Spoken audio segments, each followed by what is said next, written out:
Okay, good evening and welcome to the public meeting of the Halton District School Board. It is Wednesday, May 19th, 2021. As per all of our board meetings, this meeting is being video voice recorded and will be posted on the hdsb.ca website. At this time, I will take roll call. Please answer as I call your name in alphabetical order by last name. Trustee Amos. Hello, good evening, everyone. Trustee Collard. Hello, good evening.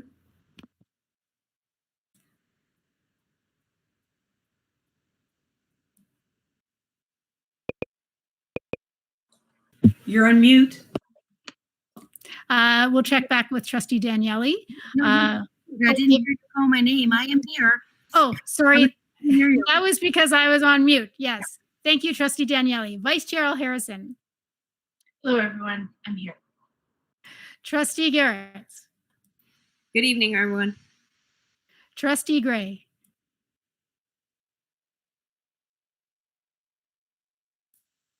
Oh, yes. Trustee Gray might be a moment or two late. Trustee Oliver. Good evening, everyone. Trustee Reynolds. Hello. Trustee Rocha. Good evening, everyone. Trustee Shuttleworth. Hello, everybody. Trustee Taylor. Good evening, everyone. And Trustee Vidyalankara. Hi, everyone. Excellent. Director Miller, could you please note the staff that are in attendance, please? Sure. Chair Drabantz, all senior staff are here this evening, and later on in the agenda, we will be joined by General Manager Thibault, Legal Counsel Brad Teichman, and Jack Amiandola from Watson and Associates. Okay, thank you very much. This evening, Trustee Collard will be honoring the land. Go right ahead.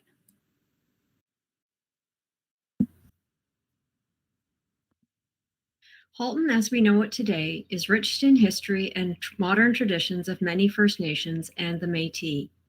From the Anishinaabe to the Attawandaron, the Haudenosaunee, and the Métis, these lands surrounding the Great Lakes are steeped in Indigenous history. As we gather today on these treaty lands, we have the responsibility to honor.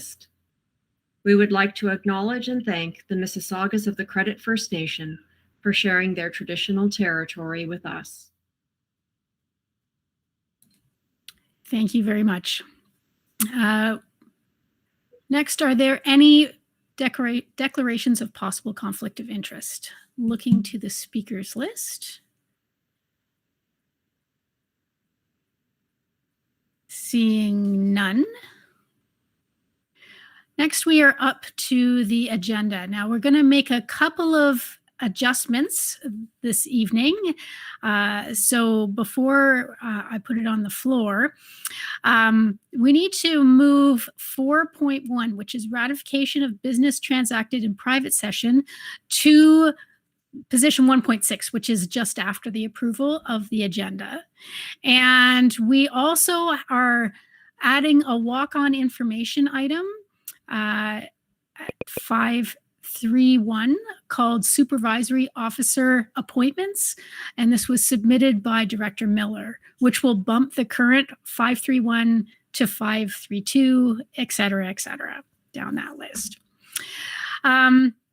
So before we discuss it, Trustee Amos, would you like to make a motion to move to approve the agenda as amended? Yes, I would. Thank you very much. Thank you. Trustee Collard, would you like to second this motion? Yes, thank you. Okay, is there any discussion at all on the suggested changes or any other parts of the agenda this evening? Looking to the speakers list.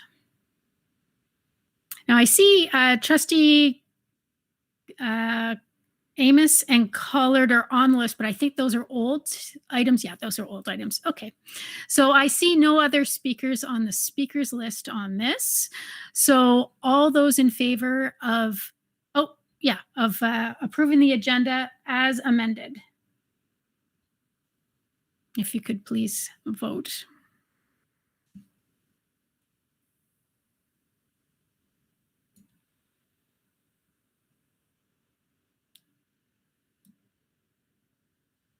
Okay, and that carries with everyone in the room right now. Trustee Gray is not quite here yet. So that carries unanimously. Thank you very much. Okay, so as per our amended agenda, we will be dealing with approval of business transacted in private session now. Vice Chair Harrison, do we have any business from private session that requires approval? Yes, we do. Thank you, Madam Chair. There's one motion that I will read.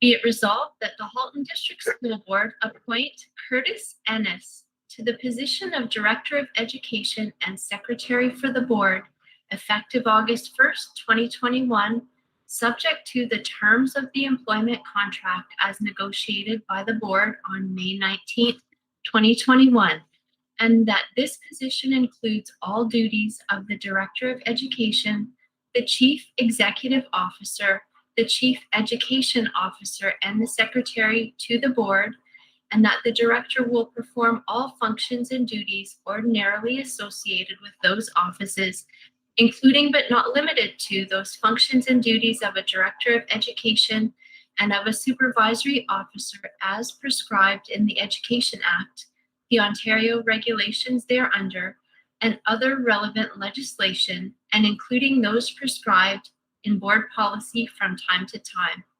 And be it further resolved that this appointment is subject to confirmation by the Minister of Education, and I so move. And I would like to second that motion. So before we vote on it, I just want to say a few things. Curtis Ennis was the successful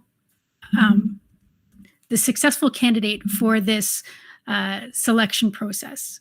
The selection process began in December, and the Board of Trustees worked for many months with Joan M. Green and Associates Lau Barnes Consulting Group, and there was an extensive consultation that took place. The search involved consultation with many stakeholders, staff, students, trustees, and the community and beyond were all involved in helping create the position profile. We had many excellent candidates that came forward, which is an amazing thing to happen during this time, during a pandemic, for people to step up and say, you know, I'm doing a lot right now, but I can do more. And so I want to thank each and every candidate that did put their name forward. They were all very high caliber, and we were really blown away by the candidates. So Mr. Ennis himself is currently the Associate Director, Equity, Wellbeing, and School Improvement Interim at the Toronto District School Board. He's led numerous strategic planning initiatives in the TDSB, and he's also worked with the Ministry of Education in the Toronto and area regional office. Mr. Ennis also holds a Bachelor of Business Management, Accounting and Finance, and a Bachelor of Education and a Master's of Education. So he comes very well qualified, and the trustees appreciated the breadth of his qualifications, both having come up through the education sector, having started, having worked through the elementary panel, all the way up through, and also with the educational qualifications that he holds.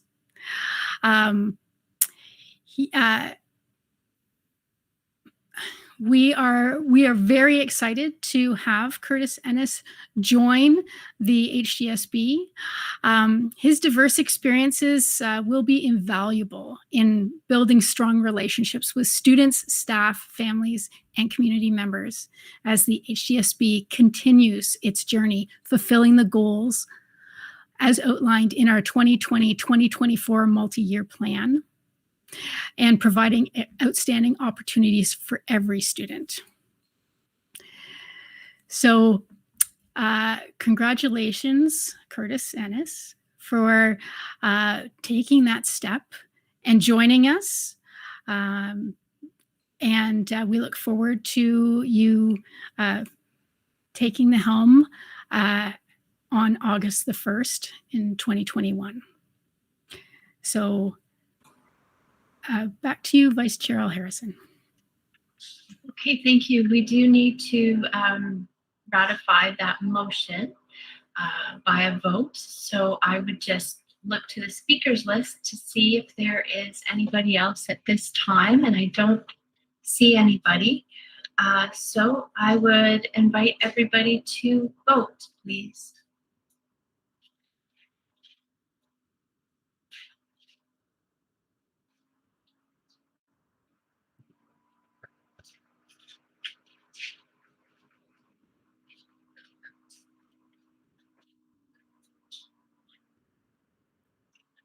That carries unanimously. So congratulations, Mr. Ennis. And we are now moving on in our agenda. We are moving back to 2.1. We do not have any Inspire Award presentations this evening, but please do continue to nominate individuals or groups who support our students and their achievements. Nomination information is available on the hdsb.ca website. So as per our agenda, we do have one presentation this evening, 221 Community Planning and Partnerships, and this will be presented by General Manager Thibault. Good evening, everyone. And through the chair, I'll just present my screen here and we'll get through this presentation for tonight's meeting.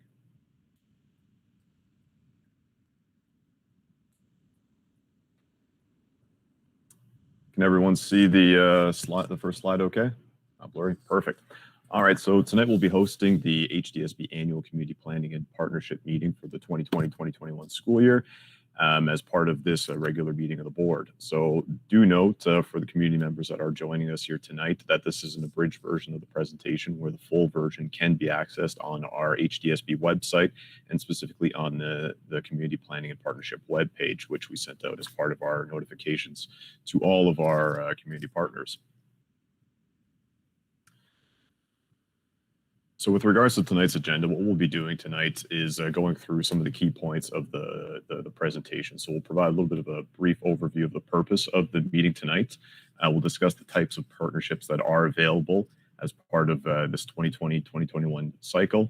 We'll provide you a listing of those opportunities of both types, both within existing space and potential co-build opportunities coming within the next immediate to 5-10 year periods. And then we'll discuss next steps as to how partners can express an interest to the board and how to do so. Now, with regards to the background, so with regards to our policy framework, the board is required to host an annual meeting to present its potential partnerships to our list of community partners, anybody else that wishes to be provided with this information on an annual basis. This is in accordance with the ministry's community planning and partnership guidelines, as well as the board's own community planning and partnership policy. So again, all this information tonight will be accessible on the website, specifically on the Community Planning and Partnership website.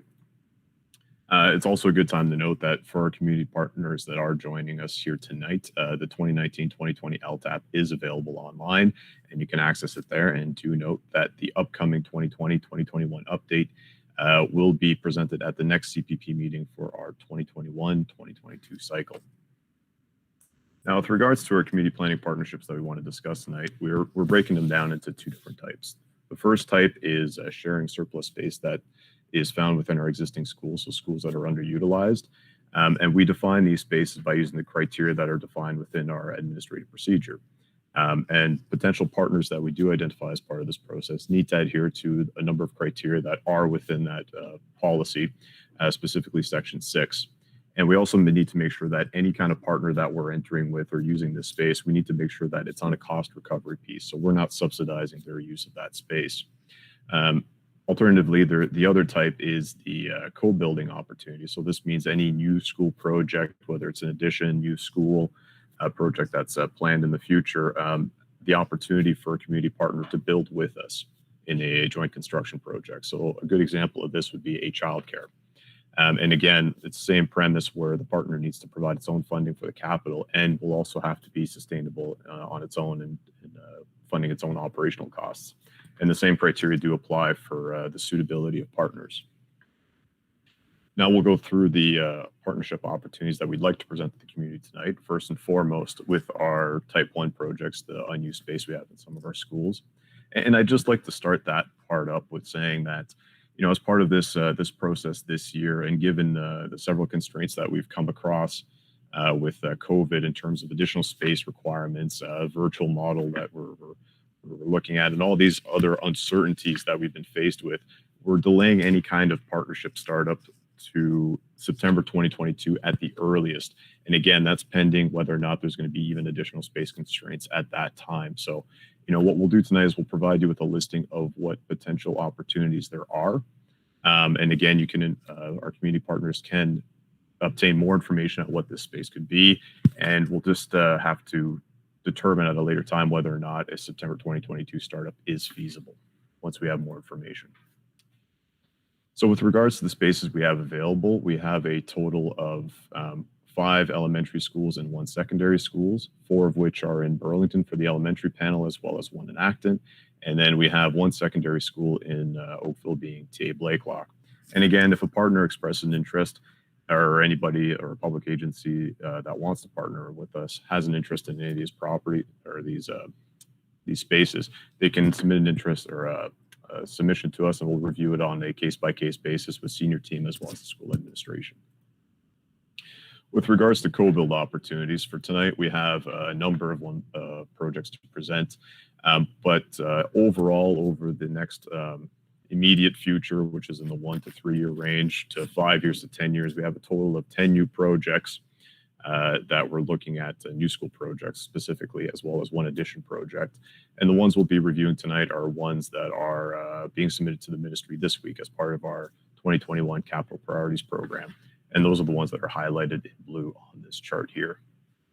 So starting with the town of Oakville, we currently have 4 elementary schools that are proposed over the next few years. We have Oakville 3, 4, 5, and 6, as well as the new Oakville High School that we're funded for and still looking to build. With regards to our co-build opportunities, we'll start with the one that's most immediate, which is our priority number 1 in our capital priorities submission, pending tonight's decision on the listing. But it's our Oakville number 3 public school. This site is located just east of Trafalgar. We need the facility open by 2023, and it's comprised of a 788 pupil place facility with a 5-room childcare on a approximately 7-acre site. The next elementary school that's most immediate in need is our Oakville 5 elementary school, which is our priority number 6 in the 2021 tentative capital priorities list. We need this school open by 2024, and it is located at the southwest corner of Burnham Thorpe and 6th Line. And again, this is a 788 pupil place facility with a 5-room childcare on a just about 7-acre site. The last most immediate priority that we have in Oakville Northeast, Oakville is our Oakville Northeast number 1 high school. This is a school that we're already funded for by the ministry, but we are submitting an additional application to the ministry for additional funding for the child care component, as well as a community pathways program wing for our student services programs. We need this school open by 2024 at the latest, and we're still exploring potential site locations as part of our due diligence process for this particular school. Next up, we have the town of Milton. In terms of immediate need right now, we have one elementary school and the addition at Milton District High School that we're proposing as part of our capital priority submission. But we also have a multiple schools that are coming down the pipe as part of the Phase 4 lands in the town of Milton, specifically the Britannia East-West Secondary Plan and the Trafalgar Corridor Secondary Plan. So far, there's 5 additional elementary schools and 1 additional secondary school planned in Trafalgar. And we're expecting around the same number of schools in the Britannia East-West. So those are a little bit farther out. But the more immediate one is Milton 13, which is our priority number 3 for our 2021 capital priorities list. We need this school open by 2024 at the latest. And again, here we're proposing a 788 pupil place facility with a 5-room childcare. And this site is approximately 7 acres in size as well. The other project we have in Milton that's more immediate is our Milton District High School, which is our priority number 4. This one, we're looking to open it in phases as there's multiple components to the project, but that'll be starting in 2023 at the earliest, pending the timing of ministry funding. And this proposes a 10-room addition as well as enhancements to classroom and amenity spaces, as well as the introduction of a 5-room childcare. And then in the town of Halton Hills, albeit we don't have anything immediately proposed as part of our capital priority submission, we do have a few sites that we both own as well as our plan for the future. The one that we own is Georgetown number 3 Public School that we're expecting in the next few years, depending how development progresses in Vision Georgetown. And there's also a number of elementary and 1 secondary school site in Vision Georgetown area as part of that secondary planning process. Now, in terms of next steps for community partners that would wish to submit an interest or obtain more information on the projects that are happening within their respective communities or jurisdictions, for those that are looking to share space or use space in our existing schools or underutilized facilities, for that we would ask that you complete an expression of interest form and submit it to the planning department. And what we'll do is we'll review that and come back to you with any additional questions, or review it with our senior team and the school's administration. Again, these forms can be found on our CPP webpage. As for co-building our opportunities, again, please submit your interest to the Director of Education, as well as feel free to forward any information or inquiries to planning services as well, and we can have a discussion as to what the proposal is. And when submitting your letter, make sure to provide the necessary information that's listed both on this slide, but also on our website. And that segues well into our website, which has all of the resources, forms, presentations, policies, procedures, and what have you posted at the link presented below here, or it can be searched on Google. And there's also an interactive map so you can better see where these projects are tentatively located.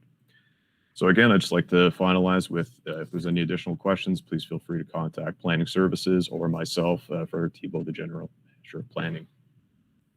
Thank you for your time tonight, and happy to take any questions. Thank you very much.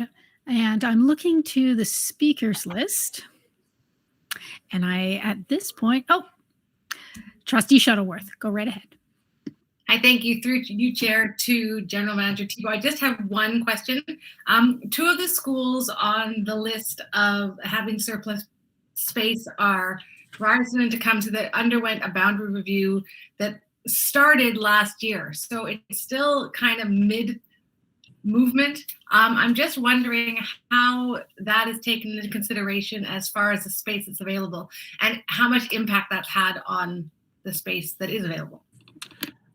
In looking at the numbers long term, we always look at it on a 5-year slice to see what the projections look like based on the, in effect, boundaries and communities when we're doing our projections. And what it shows is that, albeit a boundary review was completed, there's still some space projected to be available within those schools.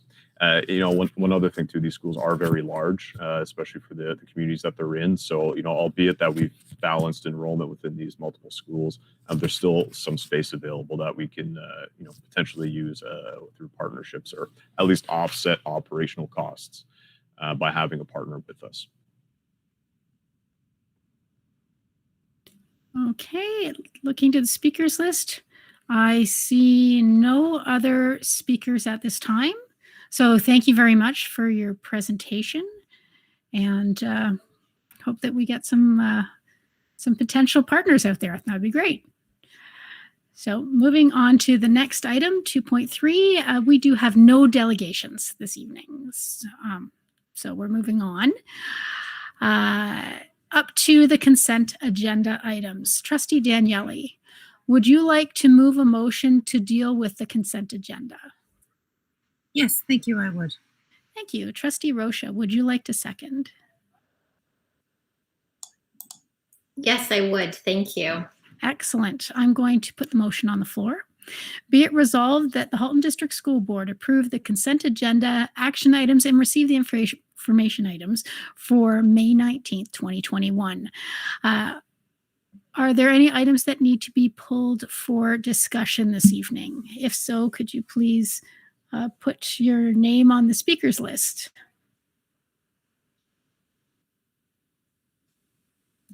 Seeing none, so all those in favor of approving the consent agenda?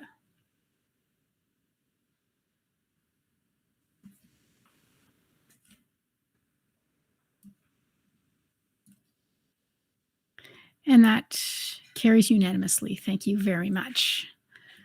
Now we're up to action items.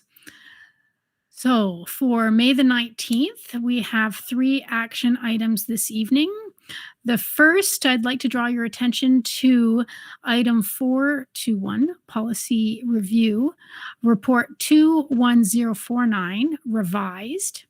And this was submitted by Director Miller. Trustee Rocha, would you like to move this? Yes, I would. Thank you. Thank you. Trustee Collard, would you like to second? Trustee Collard? Oh, I'm afraid she's having technical issues. I'm good. I'm here. Oh, Yes, you're thank you. Just couldn't get the button to push. Okay, so you'd like to second? Yeah. Okay, excellent. So I will read the recommendation and then Director Miller, you can speak to it. So be it resolved that the Halton District School Board approve the revised trustee honoraria policy as appended to report 21049.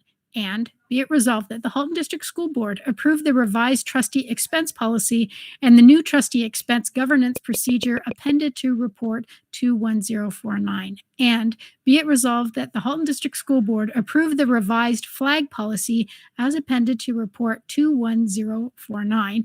And be it resolved that the Halton District School Board approve the revised code of ethics policy as appended to report 21049. And be it resolved that the Halton District School Board approve the revised discrimination and harassment policy as appended to report 21049. And be it resolved that the Halton District School Board rescind the alternate accommodation arrangements for pupils policy, the operating budget surplus policy, the themed schools policy, and the principal vice principal promotions, transfers, and placements policy effective immediately. Before I open the floor to debate, Director Miller, would you like to speak to this item? Thank you, Chair Drabens. I may call upon some of my staff to help with this around the flag policy and code of ethics. Some of them, the ones that are rescinded, are out of date and a little redundant based on other regulations and policies of the board. And I think that's all I really have to say. The trustee expense and honoraria, of course, is under the purview of the trustees. So I won't have much to comment on that, although there may be a question that Superintendent Nagoy may have to answer. I don't know. And finally, the discrimination and harassment of policy, as it's been appended, I may call upon other staff to help me with that. Okay, thank you very much. And I'm looking to the speakers list. Trustee Rocha, go right ahead. Through the chair, I just want to express my gratitude to Superintendent Nagoy and Manager Gortmaker for making the requested changes from 2 weeks ago. It was a tight deadline, but you did it, and thanks for the material you presented this evening. Thank you for that, Trustee Rocha. It's nice to hear my staff acknowledged like that. there are no other speakers on the speakers list, but all the trustees do appreciate the work that's going into making sure that all our policies are going through their cycle and getting the our fresh eyes as things evolve and change. As we've seen, we're rescinding some things that are now out of date because things change. But we really appreciate the work that staff has done. So, I see Vice Chair Al Harrison has popped on the list. Go right ahead. Thank you. Through you, Madam Chair, my comment is just with respect to the trustee honoraria piece, and I am in support of the revision, of course. I just find it a very difficult framework to work within. The low income cutoff for Canada in 2021 was in the $25,000 range. And this position is written as a 15-hour-a-week role. And I would propose that, I'm going to close my door first. I would propose that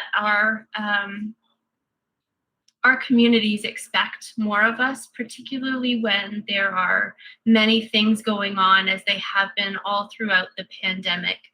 And I just feel that it's a huge barrier to entry into this position, that if we truly as a province want diverse voices at decision-making tables, that is an area that needs to be considered at a macro level outside of the board. And I know it's not a great time with everything else that's going on and draws on resources, but I just find that very concerning every time I see this honoraria business.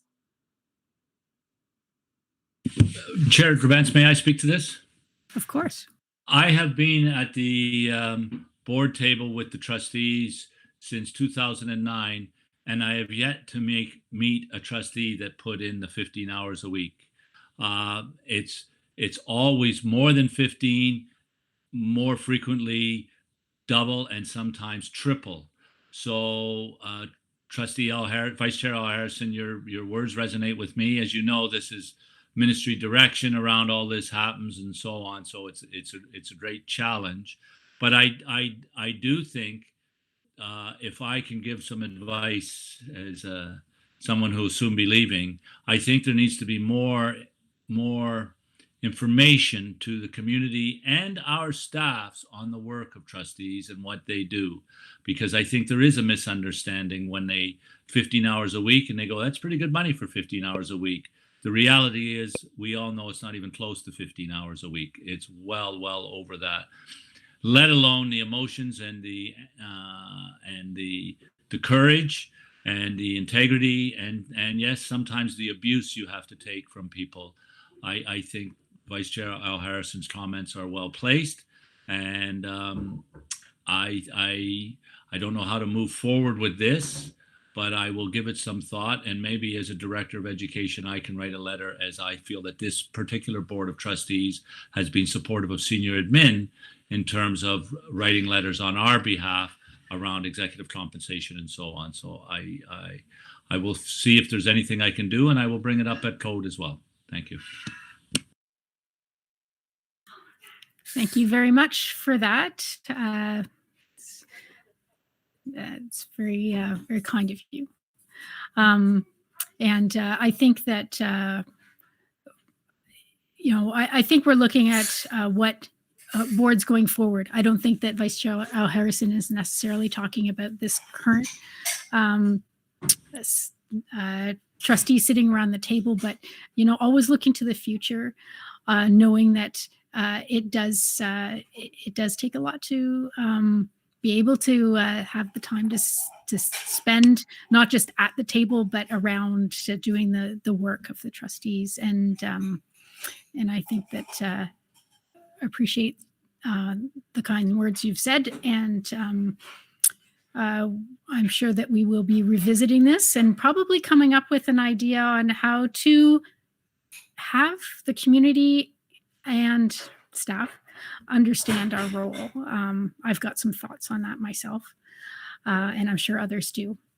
So perhaps there'll be a committee coming out, because that's what we do a lot of. Anyways. Adding to the 15 hours. So I guess we need to vote on this. So there's no other speakers on the speakers list. So all those in favor of item 421.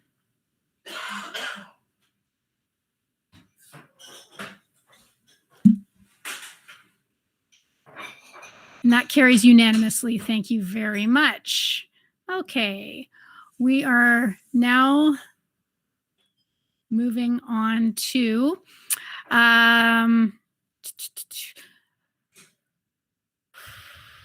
actually, we're going to move to the 522 Risk Management Policy Report 21068.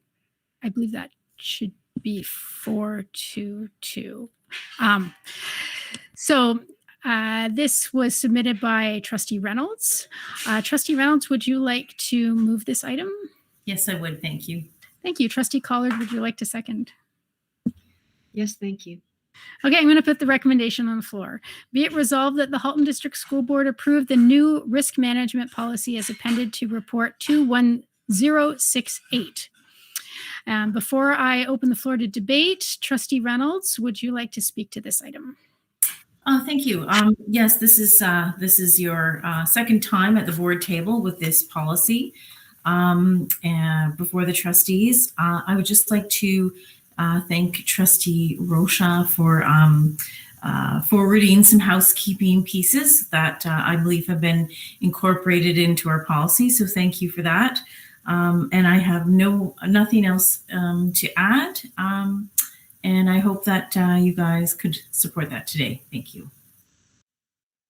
Okay, thank you. Looking to the speakers list, see if there's any debate at all on this. Seeing none. I don't want to be faster than the internet. Okay, all those in favor.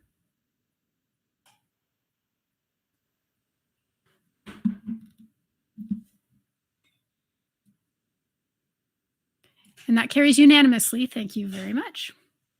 Okay, the next item, I'd like to draw your attention to Ministry of Education 2021-22 Capital Priorities Program and Child Care Capital Funding Submission Request, Report 21070. This was submitted by Superintendent Nagoy, Executive Officer Godet, and Superintendent Padre-Barrick. Trustee Garretts, would you like to move this item?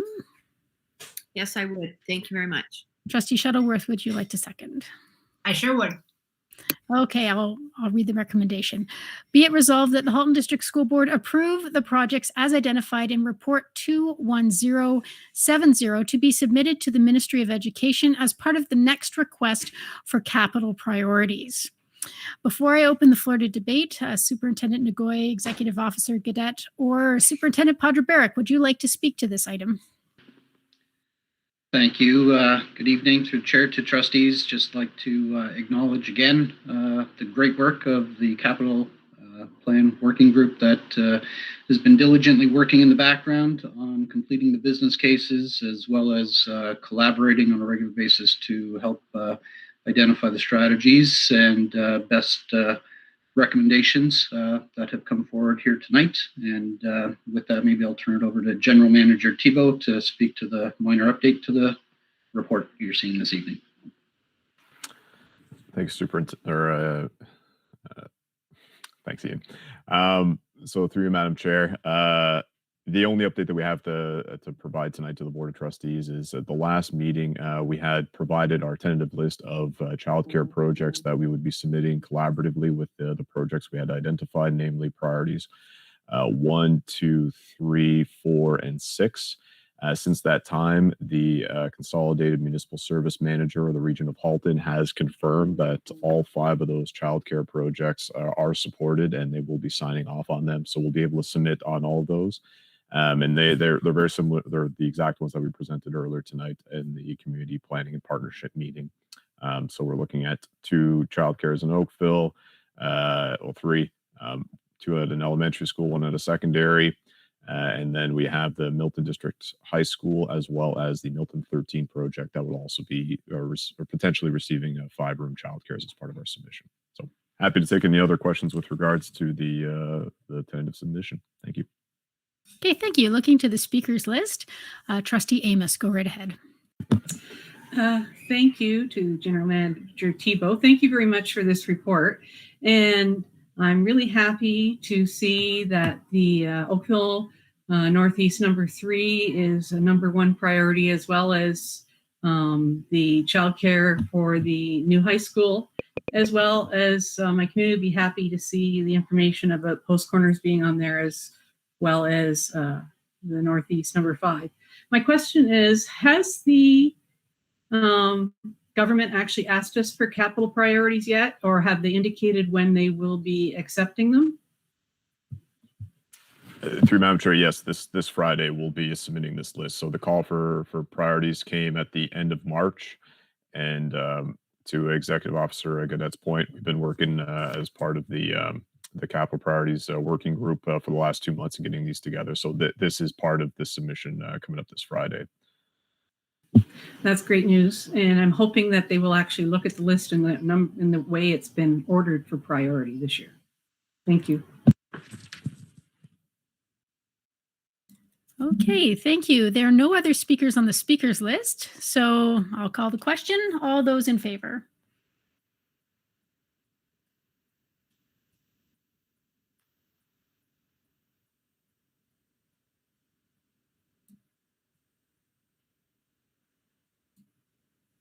And that carries unanimously. Thank you very much. Okay, so we are now up to communications to the board. First off is item 5.1, student trustee reports. Trustee Vidyalankara and Trustee Taylor, do you have a report for us this evening? Yes, we do. Excellent. Go right ahead.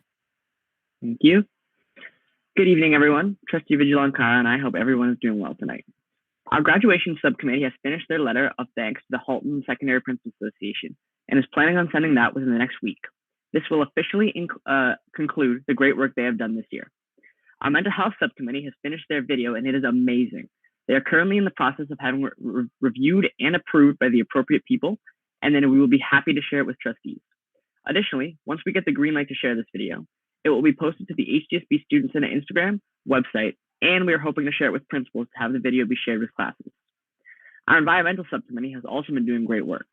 They have held many meetings to discuss the specifics of the Environmental Excellence Award, including how many times it will be awarded a year and who will sit on the selection committee.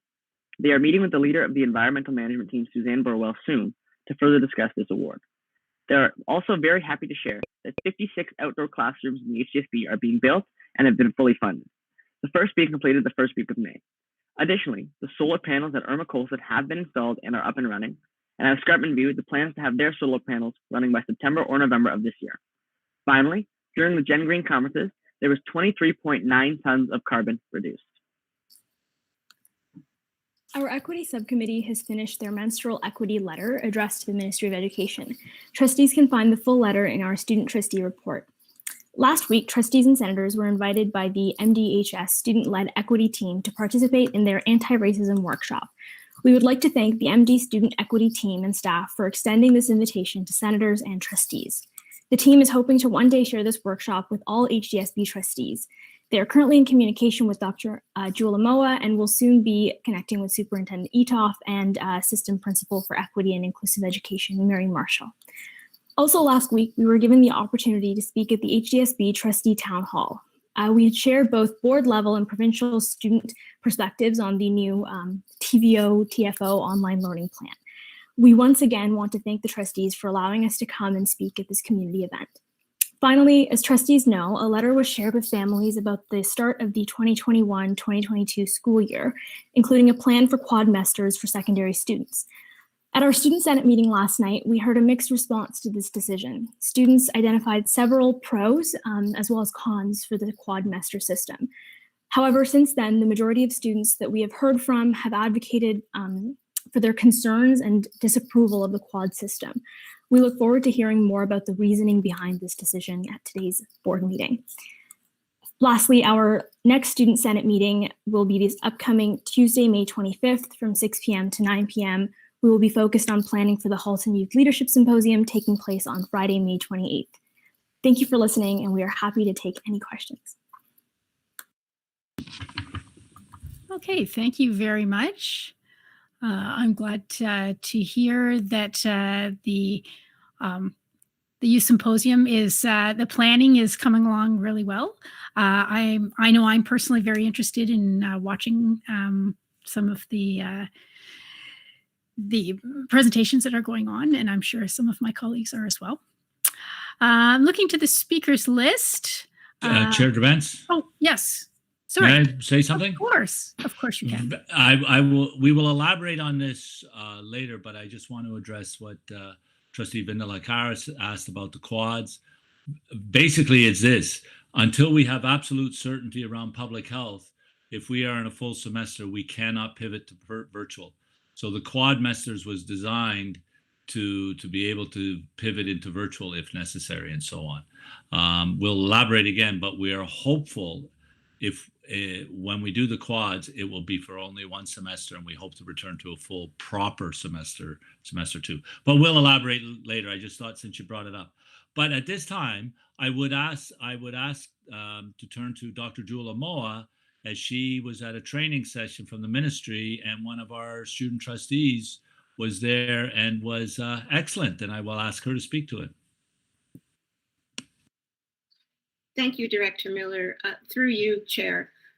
If I may, I'd like to add something actually to Trustee Taylor's report. Trustees, as you know, the Ministry of Education has been running human rights training sessions for trustees across the province, and many of you have attended. I've been facilitating some of those small group discussions, and the training offering continues to be extended to senior board leadership. And I believe it was May 10th, there was a session held for senior board leadership. And as you know, there is a trustee panel that participates in the session. And so at this session, the trustee panel was recorded. However, there were 2 live trustees, of which Trustee Taylor was one, to talk about student experiences generally, and specifically feedback around student experiences with respect to racism in schools. And so I just wanted to highlight that Trustee Taylor made some really significant contributions at that training session, which was attended, as I said, by senior board leaders across the province. Well, thank you, Trustee Taylor, for representing. That's both the students and the Halton District School Board. Really appreciate you taking the time and putting yourself out there to do that. And looking to the speakers list, there are no other speakers on the speakers list. So thank you. And we will now move on to action items for June the 2nd. So sometimes we have items with established criteria that need to come to the board table more than one time. The first time is for information, and the second time is for consideration for approval. We have one item this evening that meets that criteria. 521, 2021 Education Development Charge Bylaw Amendment, a report 21076, and this was submitted by Superintendent Nagoy. Superintendent Nagoy, the floor is yours. Thank you, and through you, Chair Gerbrands, to all trustees. The report before you, it relates to the EDC bylaw that was approved back in 2018, and the annual amendment that is allowed under the Education Act when a change is warranted. I will pass it on to our General Manager, Fred Thibault, in a minute, but I wanted to introduce our guests today. We have with us Brad Teichman, our legal counsel, and Jack Amendolia, our EDC consultant, who will be here to answer your questions of more technical nature. And with that, I'll pass it on to General Manager Thibault. Thank you, Superintendent Nagoy, and through you, Chair Gerbens. So Superintendent Nagoy had alluded to, this is our 2021 proposed amendment to the 2018 EDC bylaw. So what we're looking to do here is to increase the overall residential and non-residential charge in order for the board to continue keeping pace with the cost to purchase land within the region of Halton. So our past amendment that was completed in 2019, since that time, what we had done is phased in an increase in the charge over a $300 rate per year for the residential, and for the non-residential there were no increases year over year, and that was so that we could attain our maximum charge that was contemplated within the 2018 EDC background study. So because of the changes that were made by the Ministry of Education in terms of phasing in increases to development charges. So since that time, on year 2 of our 5-year term of the bylaw, we had reached that cap, and we have since been at that cap for the last year and a half. With that said, we did review land values last year, and we didn't see a need to complete an amendment because land values were keeping pace with our estimated escalation rate of 4% per year. However, this year, again, as we do our annual review and consideration of whether or not we advance an amendment as is permitted under the Ed Act, well, we had noticed that there were substantial increases to land value within the Halton region, which went above and beyond the 4% escalation rate that we had contemplated in the initial background study, effectively increasing the maximum rate that we're able to charge. So this gives us an opportunity to increase both our residential and now also our non-residential charge, so that we can keep pace with development as we're having to buy more and more expensive land to meet growth needs in the region of Halton. So with regards to that, I will pass it on to Jack Amendolia and Mr. Teichman when it comes to discussing the charge. But essentially, the rates that we're increasing from is our maximum rate right now is about $4,800. And what we're looking to do is increase that maximum rate that we're trying to reach through a phase-in approach to $6,500 for our residential rate. And for our non-residential, we're moving from $1.11 per square foot to $1.52 a square foot. That again, we need to phase in, where we're not in the same situation as we once were prior to the legislative amendments, where we could just change that charge to reflect it. Now we're having to phase those in. Unfortunately, as part of this phase in, we will not reach that maximum cap within the remaining term of the bylaw, which expires in July of 2023, which will necessitate us to do a new background study in the coming years as well to continue on with the charge and try to reach that maximum rate. As part of the amendment too, what we're also looking to do is introduce a number of exemptions that were introduced in the last amendments of the legislation, which we didn't do through last year's amendment because we didn't go through one, but we were incorporating them when we were applying the charge as per our legislative requirements to do so. In terms of timing, what we're looking to do is present this for information tonight for the Board of Trustees and come back for approval on June 2nd. And at that point, the bylaw will come in force in effect 5 days after the Board of Trustees pass a resolution to that effect. So with all that said, that's just the synopsis as to why we're doing it, how we're moving forward. But I'd like to pass it on to Mr. Amendolia to discuss more about how that rate was calculated. And Mr. Teichman, if there's any other things that to bring forward in terms of information for the board. Thank you. Thanks, Fred, and hello to everybody again. So I think Fred did a great job of explaining the whys and what the resultant charge is going to be. Like Fred mentioned, really it was a result of land values that the board has been doing for many years, reviewing their EDCs to ensure that the land values that were assumed and estimated in the original study are actually keeping pace. And the consultants, the appraisers found at this time that they were not. So again, similar amendments to before, basically increasing the charge to match what the actual price of land that you're purchasing sites for is.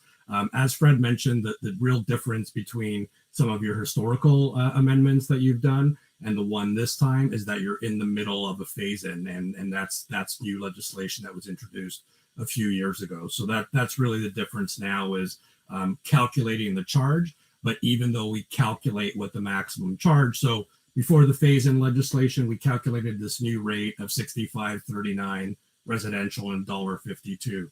Historically, that would have just been your new amended rate. But because of the phase-in and because of the limits we have, as Fred mentioned, we can't reach that maximum on the residential side because we can only go $300 per year. The only thing I would add to that is the reason too that we're doing the amendment now is that the charge goes like that $300 increase and the 10-cent increase on the non-residential happens on the anniversary of the charge. So the reason we're trying to get an amendment in now prior to that anniversary is so that you can capture both of those annual increases. So your charge can go from the existing charge up to what it should be in year 3. And then in a month, when you hit the anniversary, it'll go up by that increase again. And then one more time before the end of your bylaw. So that's just one important note. The reason we're trying to get it in prior to that anniversary is so we can get to basically get you up to where you should be by July of 2021. So I think I'll turn it over to Brad if he has any comments on the legislation, and then we'll open it up for any comments or questions trustees may have. Thank you. Through the chair, thank you, Jack. So Fred and Jack have explained where we are and the basis for the increases. Just on the technical side, I'd say the board has satisfied the preliminary requirements it has to meet in order to be able to pass an amendment to the bylaw, which is giving appropriate notice to the public, the other school boards, the minister, the municipalities, etc. And we've made we're required to make sufficient information available to the public so they can understand the purpose and the rationale for the amendment. We've done that. So on the procedural side, all the steps that have to be satisfied have been satisfied. So it's open to the board on at its meeting of June 2nd to pass the amending bylaw. And if there's any questions, I'm happy to respond. Thank you. Hey, thank you very much. Looking to the speakers list, Trustee Gray, go right ahead. Thank you very much through the chair. Thank you for the information that has been shared tonight. My reflection is that despite the increase in the residential and non-residential development charges, we are still not able to collect the fees needed to keep pace with the rising cost of land. If we're always going to be in a deficit position, and if our EDC tally continues to grow in the deficit manner, what is our recourse? And is the Ministry of Education and the provincial government aware that this is the position that school boards are being placed in?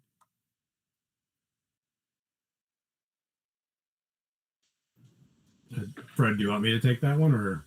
Yeah, maybe I'll throw in my 2 cents and then I'll pass it on to you. So through you, Chair Gerbrands, you know, it's a very good question, Trustee Gray, and it's one that you know, the OASBO Planning Committee group, as well as I know COSBO and everyone that deals with EDCs or are eligible for EDCs, this is a constant concern. And the running joke right now is when that last building permit gets pulled, what's the rate going to be for that one? And it's going to be exorbitant. So we continue to advise and consult with the ministry and try to explain to them in the best way possible that in ignoring or undercutting the charge, eventually that gets carried forward over and over again. And when development starts to dry up, the overall intent of trying to keep housing or the building permits down is it's kind of the doctrine of pay me now or pay me later. And it's just going to get worse over time as we're continuously paying for debt servicing and pushing it off longer and longer. So I would say that we continue to advise the ministry of this and the concerns that we have in continually under collecting the charge because it compounds quite rapidly. Thankfully at this board, we're okay where we don't have we still have a significant deficit, but we're not as bad off as other municipalities. And we still have a lot of growth ahead of us, thankfully. But again, at a certain point in time, we reach the point where will we still have enough growth to service our debt? And if not, how are we going to service that debt at the end of the day? And that's the concern we continually bring forward to the ministry is, are you going to provide us with that fund? And again, we don't have the answer to that, but it's something that we continuously try to bring to the attention to the ministry staff. Jack, Brad. Yeah, I would echo through the chair. I would echo a lot of what Fred mentioned. It's a great question. I mean, depends how many hours we have really to discuss it fully. But I mean, part of the answer is what Fred mentioned. I mean, even from a consultant's point of view, we have, me and my firm have been clear with the ministry, even through the negotiations when they were considering this legislation, about what the long-term impacts would have. We provided the ministry with examples, financial examples of what that might look like. Fred hit it on the head. I mean, at some point, someone has to pay for this. It's going to come to a head. The other thing too is it really devalues a little bit the exercise both Halton boards have been doing over the last several years to really try to rectify the deficit issues by looking at land values on an annual basis. So the boards are doing everything they can, but again, as you've seen through this example where your charge should be $6,500 and you're going to be capped out in a couple of years, it still limits ultimately what you're going to be able to collect. And one of the interesting parts for us in our negotiations or when we discuss this with your landowners in Halton region is they understand it and they know that at some point, and they're hearing it from other boards, as Fred mentioned, that at some point, even when we don't think about the long-term impacts and the long-term deficits, there's short and midterm impacts that the boards may not have the monies necessary when it comes time to buy sites. And that's starting to worry developers as well, because, number one, they want fair market value for their sites. And number two, they don't want to have a fenced off 7-acre vacant piece of land in the middle of their subdivisions waiting for the board to collect enough money. So it's a very significant EDC issue, but the consultants and the board and your staff have done everything they can to make the ministry aware. And we're trying to tell development community as well, like on your end, let the government know, because it seems that they like to listen to you guys. So we're really just trying to be all encompassing and trying to let all the stakeholders know about what these potential issues are. Chair Debence, through you, Chair Debence, to Trustee Gray.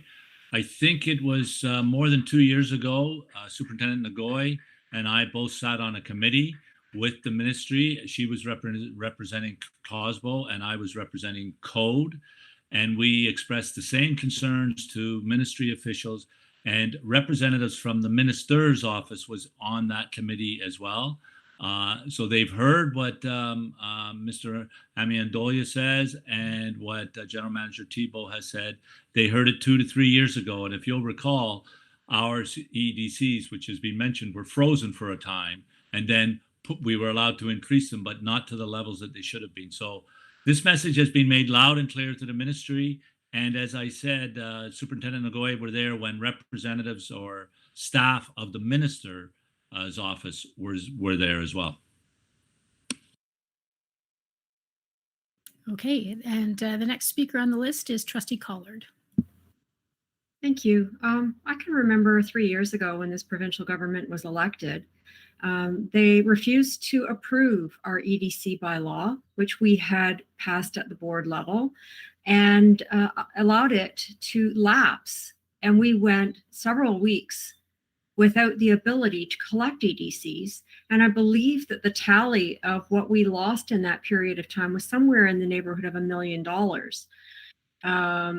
Then they forced us into a situation where we weren't allowed to collect the EDCs that we had voted to approve, and we had to take a lower amount. And that's put us on this cycle of trying to catch up to where we should have been 3 years ago. I would just like to say publicly, shame on this government for putting public education once again at the bottom of the deck. And that's all I'm going to say at this point in time. I'm really, nothing shocks me anymore about what this government will do to underserve public education. Thank you. Okay, thank you. There are no other speakers at this time on the speakers list, so we will see this item back on June the 2nd. Thank you. Okay. Now we are up to 5.3, which is information items for this evening. According to our amended agenda, we have 4 items, and the first one was inserted, and it is supervisory officer appointments. Director Miller, you have the floor. Thank you, Chair Drabens. It is my great pleasure, honor, and privilege to announce the successful applicants for a superintendent process that we have recently run. Due to the retirement of Superintendents Mark Zonnefeld, Superintendents Mark Zonnefeld, Julie Hunt Gibbons, and John Pennyfather, we ran a process recently with 4 trustees and 4 senior staff, interviewed a total of 14 people out of a number of 32 odd packages. And the successful applicants, I am happy to announce, are Dean Barnes, currently a principal of our International Students and Welcome Center. Eamon Flahat, currently a principal and a former system principal in the Toronto District School Board. And Claire Proteau, who is the principal of MM Robinson currently and has been at other schools in our system. So 2 internal. So congratulations to those 3. Communication and a media release will go out. The senior team is extremely pleased to have these 3 as part of the senior team, and I know they will work very closely and well with the trustees. So thank you, Chair Drabens. Thank you. And just looking to the speakers list for any questions. Seeing none, I have a question. Being the trustee for MM Robinson High School, I'm sure I'm going to get questions from the community about what happens now and when a new principal will be appointed. So do you have that information for my community? Through you, Chair Drabens, to you, Chair Drabens, I will give the start dates for all 3 of them. And then I will turn to Superintendent Blackwell to talk about when the new principal of MM Robinson will be named, and the new principal of the Welcome and International Students will be named. Superintendent Barnes will be starting next Tuesday, so he's got to hit the ground running, and he will be a family school superintendent in Milton. Claire Proteau, the principal of MM Robinson, will commence August 1st.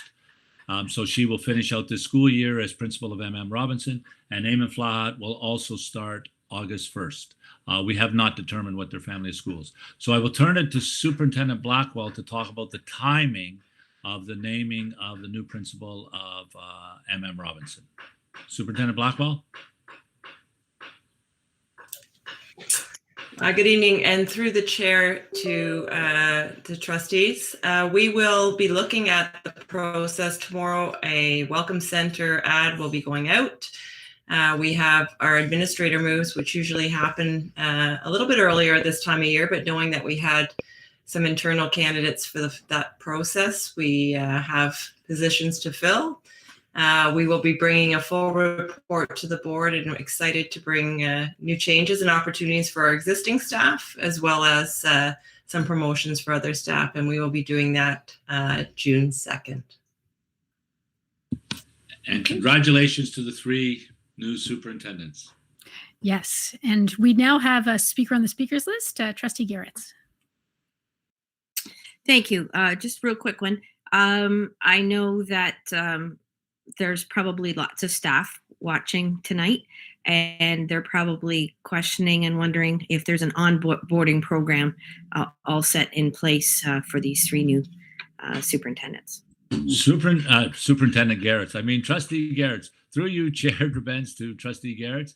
Yes, there is. We're finalizing the details for the onboarding, and all of the new superintendents will be assigned a mentor as well. So that process is in the. Unfortunately, we haven't been able to get to the onboarding for Superintendent Barnes yet because he's starting on Tuesday, but the process will take place over the next few weeks. So, and we'll actually share with trustees if they want to know the things we're doing with them. Thanks so much. Okay. Looking to the speakers list, there are no more speakers on the speakers list. So I would just also like to say congratulations to the incoming superintendents. Exciting times, lots of changes happening at the board. Okay, so we're on to our next item, which is now, as per the amended agenda, the school hours bell times report 21077, submitted by Superintendent Nagoy. Go right ahead. Thank you, Chair Gerbens, and through the Chair Gerbens to all trustees. This is the annual report identifying school time changes, school bell changes for next year. The changes are mainly to incorporate the new school, Elsie McGill, that reflects the first semester only in order to match that with Milton District. The school hours for the second semester and ongoing are currently still being revised. We are looking potentially at something a little bit later than 8 to 10, as well as looking at the grade 7 and 8 classes being moved to Acton District Acton District School Board from Acton District High School from Mackenzie Smith Bennett. And with that boundary change, that also created the need for a change in bell times. And a couple of other schools have been able to accommodate a 40-40 nutrition break as well. So the list is provided in the appended report for trustees' information and review.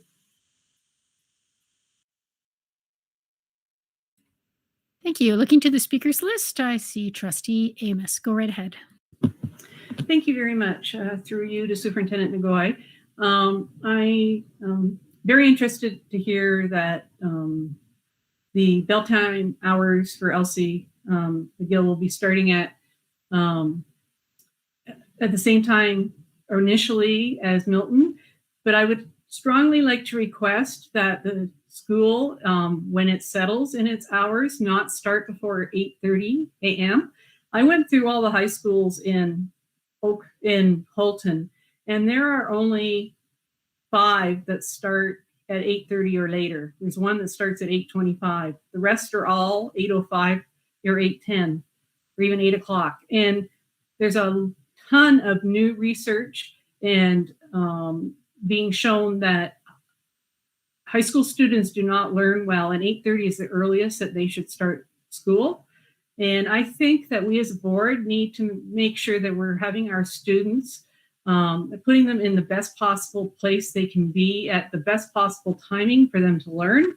And and if we have any future virtual schools, I would also like to request that they be past 8:30 because I know they weren't this year. So I know a lot of times it comes down to busing, but maybe we're going to have to start doing things differently because it's in the best interest of students.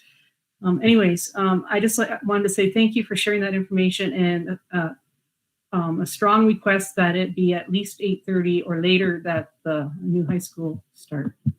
Thank you. Okay, looking to the speakers list, there are no more speakers. So we will move to the next item, which is 533, Operating Financial Update as of April 30th, 2021, Report 21074, again submitted by Superintendent Nagoy. Go right ahead.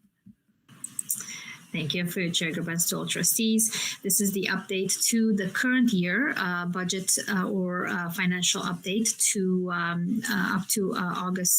up to April 31st. It does feel like August by now with the year that we have. It outlines that we are a little bit behind schedule or behind budget, which is a good thing. That means that there have been some savings identified along the way. Trustees will recall that we had projected a 13.3 million deficit budget, which was a compliant budget within the 2% compliance limit that the Ministry of Education has set for the year, with the promise that we will try to minimize the impact on our reserves throughout the year, as we were expecting some additional funding and making some diligent decisions in terms of funding allocation with some of the contingency that we had allocated. As we're moving through the year, as additional funding has been identified and allocated to existing expenses, we are probably tracking to be under the 1% allocation for our deficit, so under 6 million. There's still a few months left in this year. However, we are getting to where we were expecting to be, which was under that 1% initial budget expectation. Other than that, everything is tracking as expected with, as I mentioned, there are some savings as a result of school closures. Also there was a lot of additional help with the personal protective equipment being provided centrally, as well as the additional funding that was allocated for COVID purposes throughout the year. Thank you. Thank you. Looking to the speakers list. And seeing no speakers at this time, I guess we'll move on to the next item. Thank you very much for your update. Okay, we are up to now 534, COVID-19 schools update. This is a distributed report and was submitted by Director Miller. Director Miller, go right ahead. The floor is yours. Thank you, Chair Events. I will turn it directly to Superintendent Blackwell. Thank you, Director Miller, and through the chair to trustees, very short but exciting report this evening around student vaccinations. So you may be aware, it's very much out in the media, that students aged 12 to 17 will start to receive their first vaccination and their second vaccination prior to September of 2021. So that's really exciting news. For Halton region residents, initially it was going to be 16 plus announced to be opening on May 19th, but that's changed with this new announcement. So these appointments, the news will be provided, we'll send some information to families when we receive it from Halton Region Public Health. The dates are anticipated to be June 14th and June 21st, so for 2 weeks. And fortunately, there'll be clinics available in each of the 4 regions of Halton. So accessibility will be also supported. We'll be working very closely with our schools to ensure that families that may have access to vaccination sites or impediments to access will support them with that. So there are lots of services that they provide. So it's really exciting. And we've been asked a lot of questions about vaccinations for students, whether they'll be mandatory for this age group, as they are with other immunizations. And at this time, Public Health has indicated that the COVID vaccine will not be added to the Immunization of School Pupils Act. But we do know that many people are very excited to get out there. They'll book their appointments, and a little different in this plan. For those of you that have had your vaccinations already, some of you will have booked one shot and then had a second shot around the same time, same day of week, certain time apart. This is the Pfizer vaccine that will be provided to students, and it will be different times, but they'll book them at the same time. So the appointments will be provided to families, and we're supporting with our communications department in getting that exciting information out to our families. And that's all I have. Okay, thank you. And I'm just looking to the speakers list. I'm on it, so I'll ask my question. This just comes from the fact that I have 3 children in the system. And as a parent with a busy schedule, is the board involved at all in, like, are any of the sites actually any of our schools or not? B, will there be an opportunity to book multiple sites, multiple appointments, so that a family can be vaccinated en masse instead of an appointment here, appointment there, an appointment there? I think I'll leave it at those 2 because I see speakers coming on the list. So through the chair to the chair, the first question was around the sites, and right now they're finalizing that information. At this time, they are not any of our schools. We have I believe the tentative plan is Oakville Trafalgar Hospital, Joe Brandt Hospital, the Bible Church in Burlington, and I've just lost the first part of the Bible Church. I know someone, Trustee Shuttleworth's mouthing it to me. And then in Oakville, they're looking at the YMCA.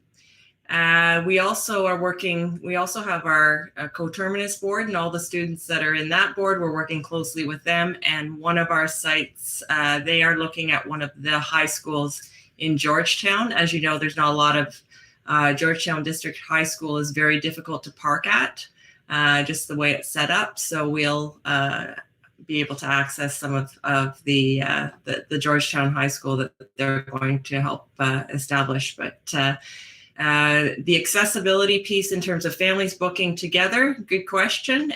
They are still working on the platform itself, but we meet regularly. We're meeting twice a week right now around this. So I will bring that to their attention and get back to you, Trustee or Chair Events.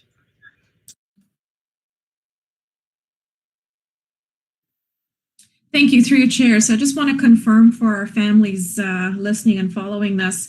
So it's students aged 12 to 17 who are okay to receive the first dose of Pfizer vaccine. And the 2 dates scheduled are June 14 and 21. You've already spoke to the clinics. How will this information be shared with our families? So through the chair to Trustee Oliver, the first dose, they're looking at they're hoping that all students will have their vaccinations, their first dose between the weeks of June 14th and June 21st. The second dose will be booked in August. I failed to mention that there's also going to be availability at pharmacies, and there's also going to be some opportunity to request accessibility needs, right? To have accessibility needs met. So if large crowds are problematic, then there are different avenues. And I've lost your second question. Sorry, I'm focused so much on the other. Yeah, thanks. How will this be communicated to families? So the system that adults would be familiar with for themselves. Yes. So we are looking at, we know that there's often confusion between the Ontario booking system and Halton region booking system. So they are staying, they're just finalizing that right now. We have our communications department already on standby and working with Halton Region Public Health to make sure that families are connected with. We also have some students that are being homeschooled this year, and we're reaching out to those families as well to make sure that they have the opportunity. So it will be obviously a social media campaign, and looking forward to sharing that not only from a public standpoint, but from any support that we can do with our families through the schools will be great. Okay, there's no other speakers on the speakers list, so I have another question. And that is, again, from personal experience, I have a 17-year-old in my house. And so, of course, early this morning, tried to jump on to get a vaccine appointment, and there is nothing in Burlington at all. And my daughter will be returning to school next year to pick up a few credits. And should she be going through that system, or should she be going through the system you're talking about? So through the chair to the chair and to your daughter's probably 18 by the end of this year. She will, the advice is to just book an appointment as soon as you can get an appointment, but we are also recognizing that students that are 18 may be returning to school. They'll have the opportunity as well to book through through the appointments when they're set up. Again, they're working to create a special school portal and their IT department. So more information will be coming, but it will be fairly accessible by students. And just a quick follow-up. So the goal is for students to have their 2 shots and be fully immunized by the time September 1st comes along. You are correct. Okay, that's important information. considering the September startup, I've been getting a lot of questions about that. So we'll talk about that a little bit later. But I see Trustee Oliver is also back on the list. Thank you. Through you, Chair, to Superintendent Blackwell. That is truly great news that our students can receive their second dose prior to the start of the school year in September or shortly thereafter. Given that public health does not intend to make this a mandatory vaccine, is there any discussion with public health around communicating the risks and the potential protocols that might have to be put into place for students who are not vaccinated if they choose to return to in-person learning? Yes, thank you, Trustee Oliver. Through the chair to Trustee Oliver. The conversations are occurring with the Ministry of Education as well. Public Health Ontario and the Ministry of Education are working closely together to put those parameters or protocols in place. We don't know where we'll be in terms of the number of our entire population being vaccinated. We see the way that the measures being lifted in the States, right? And so we may be in a very similar place, but the guidance, and that's why we're waiting for summer guidance. I know that families have questions right now in terms of, will we be wearing masks in September? And we don't know. And as we continue to get the population vaccinated, then those IPAC measures, so the infection prevention and control measures, will be lifted or minimized as we get closer to. So we're encouraging all families to definitely capitalize on this opportunity because it's one that, as you mentioned earlier, Halton Region Public Health has done an amazing job, and we are they're performing this at a great rate. So really helping our communities for sure. That's great. And one final just observation, comment. I hope that any sort of not exclusions, because I don't, whatever happens with students that are not vaccinated or community, I hope that this, whatever decision is made at a provincial level, not board dependent, especially because I don't want to be in some sort of framework where Hamilton's doing one thing, we're doing another, and Peel's doing another, and Upper Grant's doing another. This really needs to be provincial. So I hope that in your discussions with the ministry that that is expressed. And we'll through the chair to the chair, just to respond to that, the guidance will be provincial guidance around the IPAC measures for sure. Okay, great. Now there are no more speakers on the speakers list, and the other questions that I have are more about September. So we will now move on to, let's see what time is actually. I'm going to call a 5-minute recess, and then we'll come back with notices of motion. Okay. So we'll see you. Actually, we'll make it 8:35 if everybody could be back by then. Thank you.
Okay, welcome back, everybody.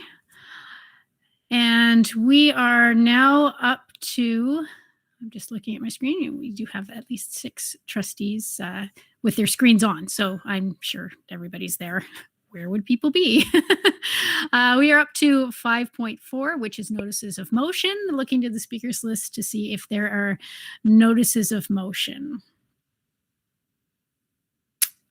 Seeing none. So we are up to now 5.5, which is the director's report. Director Miller, I'm assuming you have a report for us this evening. It's a pretty safe assumption, Chair Defense. This is my own lot tonight has demonstrated the challenges that our families have had with virtual. As you can see, I'm in a new location because there was hammering going on next door from my neighbors, and no matter what I did, I couldn't block it out. So I've changed locations. It gives me a newfound understanding of what our students and our families have been experiencing, and our staff as they go in a virtual environment. Anyway, I want to start off with the trustees by saying to the trustees, it is unfortunate that messaging went out to the community, and I apologize for that. Last evening, prior to this discussion, our intent was to have this discussion, then the communication to go out tomorrow. But for whatever reason, it went out prematurely, and so therefore, I appreciate that some trustees had questions that were probably difficult to answer, as you had not had a conversation and you had not had the opportunity to discuss with the superintendents what the possible answers would be. And I trust that might have been frustrating for some in the community as well when they approached a trustee for an answer to a question and you did not know the answer to the question. So again, that's not the way it was intended, but that's what happened, and now we move on. So it's our intention this evening to have a fulsome conversation and discussion with trustees, answer any and all questions related to September 2021. There's been various names of this. The province has talked about reopening of schools. I actually don't like that name, as do any others, because our schools have been reopened many times during this, and they are open now. We have our students with special needs in the schools. So to characterize it as a reopening, I would not say, or a return to school or anything like this. So we've chosen to just call it a September 2021. So I want to tell trustees the process.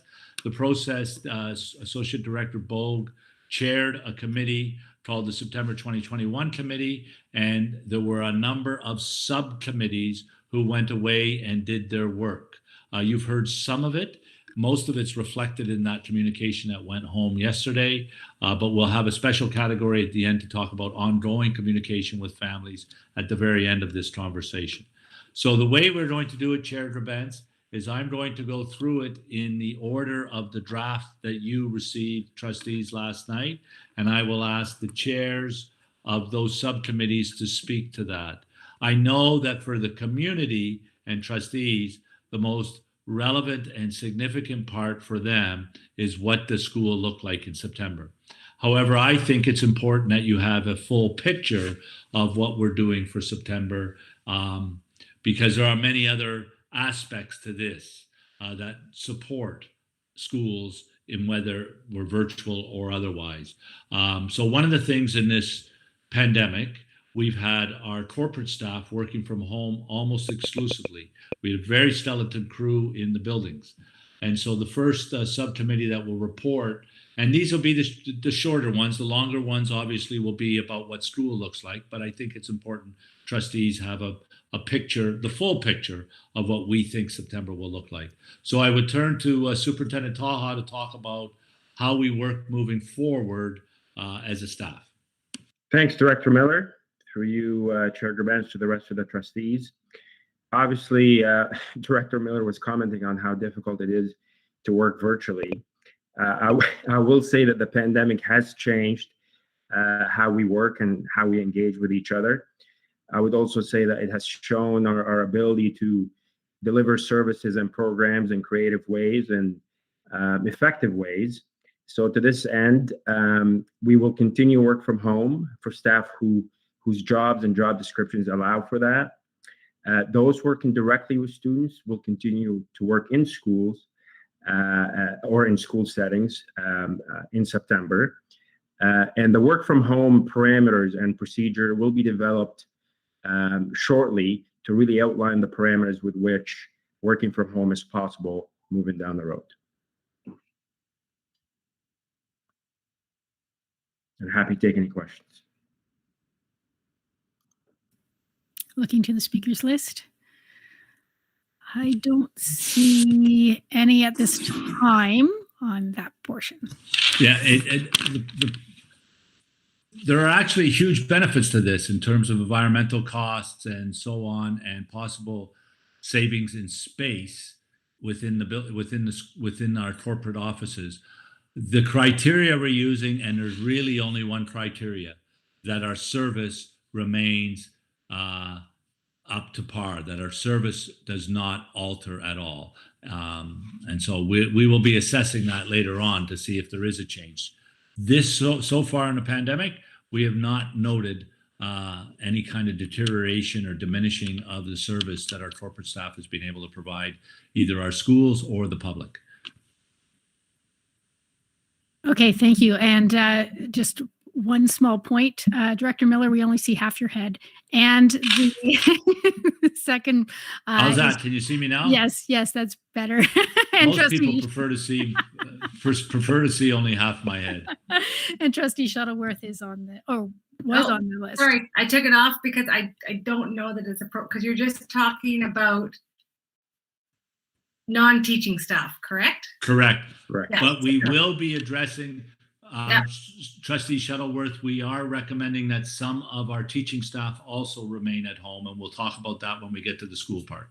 Yeah, I'm pulling my question for now. Thank you. Okay, so there are no speakers on the speakers list, so go right ahead. So the next section, and I understand Associate Director Bo just told me that the draft that you got is in a different order than what I've got. So I'm just going to carry on with my order. The headers are the same, so it doesn't really matter. So the next one we're going to talk about is schools, and in particular, virtual schools. So I will turn to, first of all, Superintendent Pennyfather to talk about what elementary virtual school will look like. Greetings, and thank you, Director Miller, and through the chair to the trustees.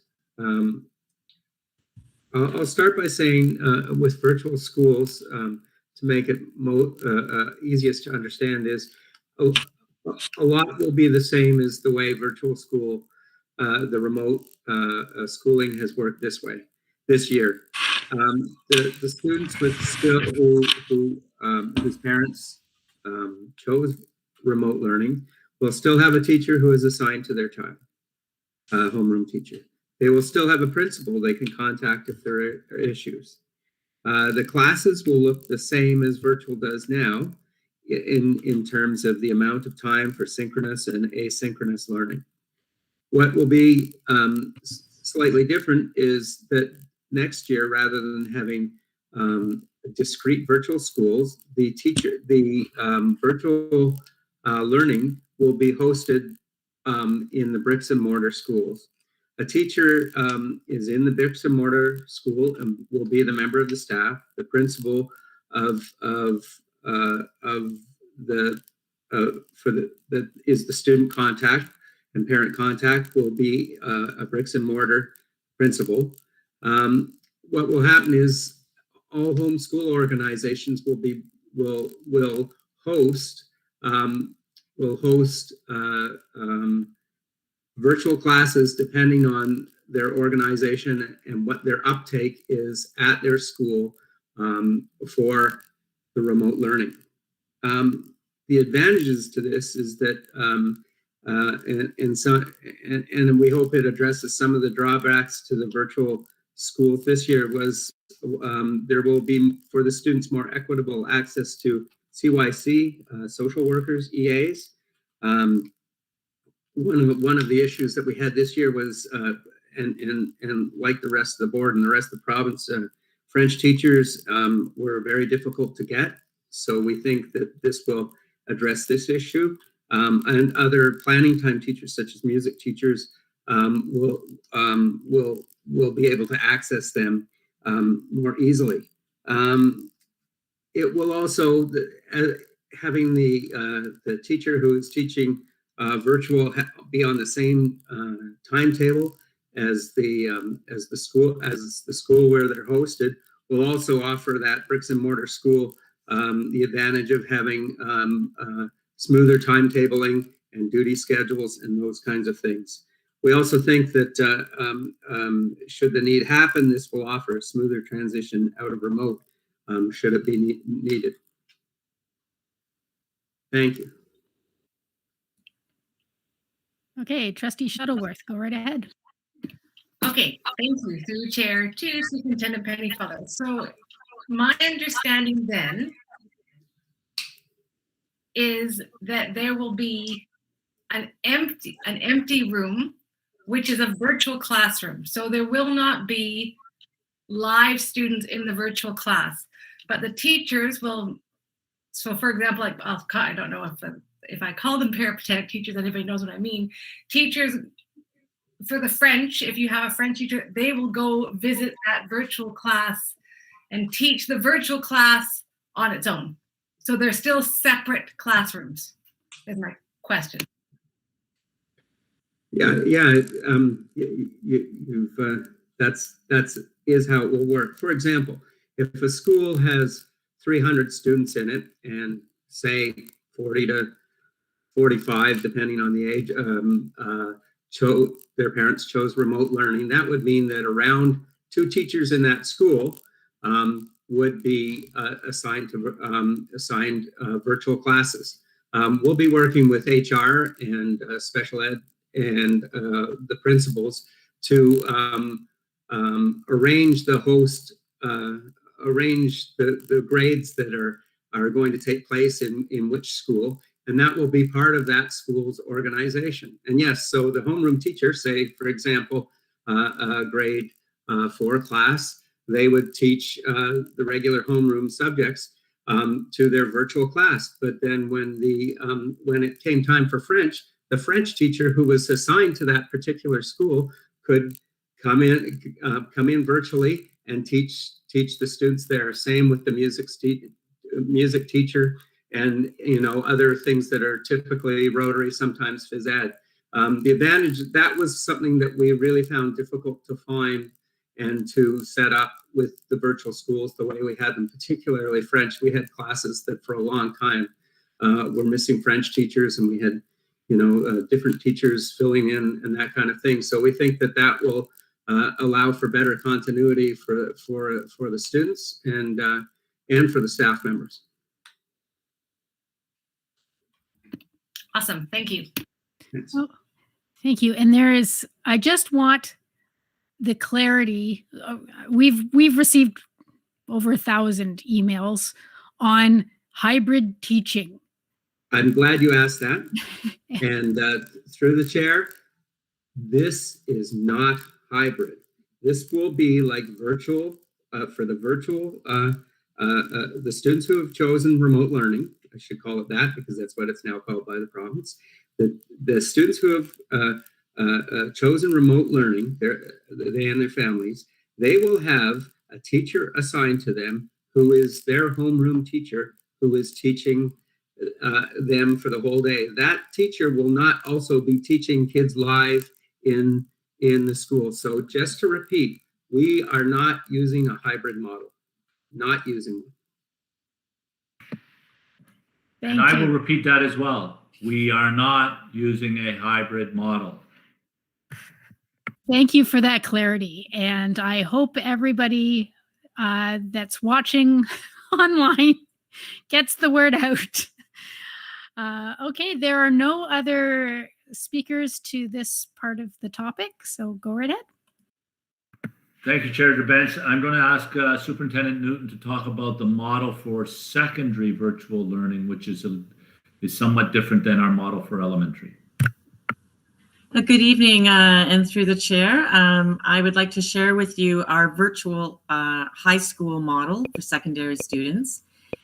We recognize that in-person school is where we would like our students to be and where we think they thrive best. However, we know some students will require a virtual learning environment moving forward into September, and some students are thriving very well in a virtual environment relative to in-person.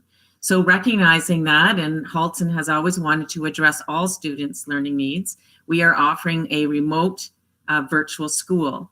It will be different this year on a couple of fronts. Number one, when the survey goes out tomorrow, students will be asked, and families, if they are interested in remote learning. If that is the case, they will be joining a new school, and the new school is called the Virtual Secondary School. They will not be shared with their home school. So you will become part of what you would think of as a new school, only it happens to be virtual. It will have new teachers, and it will have courses that, for the most part, are compulsories are offered, and some limited electives. So what courses work best in a virtual environment will be offered. We are offering all pathways: CPP, Essential, D-Streamed, Gifted, French Immersion, Academic, University, Applied, and College. We are not offering optional programming. We're not offering IB. We're not offering advanced placement. We're not offering LEAP. And so I think that needs to be clearly articulated, nor are we offering iSTEM. In our course offerings, we feel that we've done the best that we possibly can in terms of what is good for kids in a virtual school. And relative to other boards around us, I have to say it's a very wholesome offering. However, it will not be as wholesome as in person. Courses that are more hands-on and are more lend themselves better to in-person learning and hands-on experiences will not be offered in the virtual school. However, we feel that what we're offering, it does give pathways to children who require virtual school or feel that they learn better in a virtual environment. The other piece that we want to emphasize as well is that co-curriculars, what might be offered at a virtual school, but students, if they enroll in the virtual high school, will not be permitted to participate in co-curricular sports or bands at their home school. So if you require to learn virtually in school, then there's an assumption there that you are not able or want to participate in activities that would require face-to-face. So we want to be very clear with people in that sense. Having said that, the virtual school and the in-person high schools, so the 16 other schools that will be in person, will follow a model of one period in the morning and one period in the afternoon. And my colleague, Julie Hunt-Gibbons, will address more of that in terms of the model of actual learning. But both virtual and in-person school will follow the same model of delivery. And we also are asking students to sign for a full year. So when you select remote learning, we are assuming you're going to register for the full year, and you will reselect all of your courses for the virtual school because you're going to a new school. So your timetable at your in-person school will be wiped out. So you are now being transferred into the virtual school. So those are the pieces. We feel that the virtual school this year has done a phenomenal job with our over 6,000 students that have enrolled in virtual secondary, and the teachers there have done a phenomenal job. We feel that we can offer a very viable virtual school, but what we need to do is tailor it so that it's more manageable than what it has been this year in terms of offering a smorgasbord of courses, and some, truthfully, have been very challenging to offer in a virtual model as opposed to hands-on and in-person. So I will leave the questions in terms of the model of the day and what that looks like in all of our schools, whether they're virtual or not, to Superintendent Hunt-Gibbons, but I'm open to taking any questions on the virtual piece if you like. Trustee Gray. Yes, thank you very much through the chair. A couple of questions, and perhaps some of them are best left for Superintendent Hunt Gibbons, as you talked about maybe the operational side, but some of the questions that have been forwarded to me today from parents have been along the lines of what happens between the beginning of the day's class and the end of the day's class in the lunch hour. Is there supervision in the cafeteria? Are students able to leave the school? And the second question was regarding the notion that classrooms this year weren't available in the afternoons because they had to undergo a deep clean to get ready for the following day's in-person class. How will the deep cleaning of classes be accommodated in between? So I know this is the sort of the nuts and bolts, but parents are saying to me that they're asked to make a decision without a lot of the parameters really being laid out in front of them. And some of these little details are very important to the decisions that some of our parents are wanting to make. So I've got that and a whole bunch of other questions to ask, but I'll leave it at that for now. Thank you. Chair Gerbens, I will take that question. Trustee Gray, through you, Chair Gerbens, to Trustee Gray, I would like to leave that question until we actually talk about the secondary model and what in-person schooling looks like. Right now, we're talking about the virtual schooling. And but I will say this, parents are going to be asked to make a very tricky and difficult decision without knowing some of those parameters, in part because we don't know those parameters. I was going to talk about it at the end, but I will intervene here. I remind all trustees and any of the public that last year we had to present a learning model to the Ministry of Education by the end of July, in which we did. We presented that on August 11th. The Minister of Education made an announcement which negated the learning model which had been approved, and we scrambled to rejig everything. I don't want to alarm people. I don't want to make it more unsettled, but some of the questions the public will want answered, we don't know the answers. And even if we did, the possibility exists that they could change in August, depending on direction from the minister or the Ministry of Education. So the one around the deep cleaning of classrooms, I don't think we'll be able to answer that today. But to your other question around what will happen in the cafeteria and congregating students, we'll take that question, but I'd rather kind of keep it in this order because then the questions will be all kind of all over the place. So if we could confine the questions right now to the virtual secondary, and then we'll come back to that, Trustee Gray. So Chair Gerbens, is that okay? Sure. I've got a bunch of people lined up here. Trustee Oliver, go right ahead. Thank you. Through your chair to Superintendent Newton. You've listed for the virtual schools, you indicated that all streams will be accommodated, but not IB, AP, LEAP, iSTEM. Does the same go for SHISM? Which SHISM courses be accommodated in the virtual school? Where and through the chair to Trustee Oliver, in some cases where we're able to do that, we will be reaching out to do that. In other cases, we will be having counselors talk to the students in terms of how we can manage those pathways. But the courses that the programs that you have listed that we cannot offer, those are considered optional courses. So we've really worked hard to say we will offer all pathways, we will offer all compulsories, and we will have a limited number of electives that will meet graduation requirements. But again, knowing that some courses work better in person, and that would be the same with some SHISMs are better suited for in person, and some SHISMs can be operated quite well in a virtual model. It would be the same as a co-op as well. Some co-ops are better virtual, some are better in person. Thank you.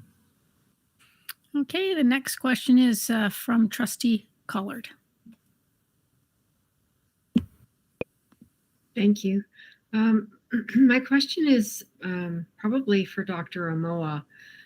I understand the logistical issues with offering some courses only in person, but I'm wondering if there would be an equity challenge for providing that limited selection of courses online. And I was wondering if we could have some feedback, some input from Dr. Ramoa on that. Sure. Go ahead, Jewel, and then I will weigh in as well. Through the chair to all trustees, I can respond to that, Trustee Collard, but I might also ask for some assistance from Superintendent Hunt-Gibbons. I think generally, as Superintendent Newton has laid out, the courses that are not being offered are optional courses, so not core courses that are part of the Ontario curriculum. So in that context, in terms of options, there isn't the same degree of requirement to accommodate for options. Does that answer your question? I know the director has something to add, and Superintendent Hunt-Gibbons might want to correct me on that if I've misspoken. I understand the differentiation there. I just want to make sure that, some students' pathways may require courses that are not required to graduate. And so that's where my concern comes in. Through you, Chair Benz, to Trustee Collard, I can assure you there's no human rights challenge. We do that now. Not all schools are able to offer all optional courses, and students sometimes have to cross-register or change schools to get a particular pathway. The minimum requirement we have to do, which we never do, except in this particular case, are the core courses, as Dr. Jewel Amoa has said. So we cannot be challenged through a human rights complaint, because we are offering courses either in person and or virtual. And as I said, we do it now. Superintendent Newton did describe well why we can't offer the optional courses. It's just such a challenge to timetable and so on. But I don't think the board needs to be concerned around a human rights challenge. But I would say this: we would like to offer more options for virtual schooling. We really would like to say, but the ability to run those two systems simultaneously and is pretty limited. We're running two systems, plus we're running systems within systems. So that's the reason. So. If I could add to that piece too, through the chair, to Trustee Collard, in comparison to other boards, when we were putting these pieces together, we did talk to students who are currently in the virtual school. We talked to staff and we talked to administrators, what's working, what's not. And that's how we designed what we feel is a viable program of offering. If you were to walk around the province, you'll see that probably Halton is offering more than anybody else. There are some boards out there that are not offering all pathways virtually, and some boards that are offering very, very limited scope in terms of for each grade what you can take. So we feel that we've done the best that we can on the advice of students and the teachers in the virtual school right now, and we feel good about what we're able to offer to give a viable program to our virtual students. Thank you to everyone who answered. I appreciate the logistical problems and everything of offering everything virtually. I just wanted to make sure that our students were going to feel that they had been given equitable outcomes, whether they were going with a virtual or live. Thank you. Okay. Trustee Gray, go right ahead. Thank you, through the chair, to Superintendent Newton. I just wanted to go back to a comment you made, Superintendent Newton, regarding the ability of students to be involved in co-curricular activities if they choose to be in the virtual school. I think you referenced that it was the understanding that if they chose virtual school, it was that they were wanting not to be face-to-face. I wonder if some people might choose virtual school because it meets their learning needs. Maybe that they're okay with face-to-face, but this is a better way of them for them to learn. And if that's the case, should they not be able then to partake in extracurricular activities? Thank you. And through the chair to Trustee Gray, absolutely, they should be able to participate in extracurriculars at their new school. It's the virtual school. So we are going to be offering co-curriculars, but they will not be what you would find in-person type of things. So they are currently offering co-curricular clubs right now, but you won't find things like sports or bands or that type of thing. That we believe that kids are thriving very well in virtual school, and we are offering what they would like to take in a virtual school. We are finding that to cross-register students into two schools, that's problematic. And then we're finding that to offer them in-person opportunities when they've asked for virtual learning opportunities really counters what we're doing. We do know that there are some students who have selected already for next year e-learning courses so that they have a little bit of virtual learning it's e-learning, it's not remote learning, and that they can stay in their home school that way. But those courses have been now staffed, et cetera, for e-learning. So that keeps the option there as well.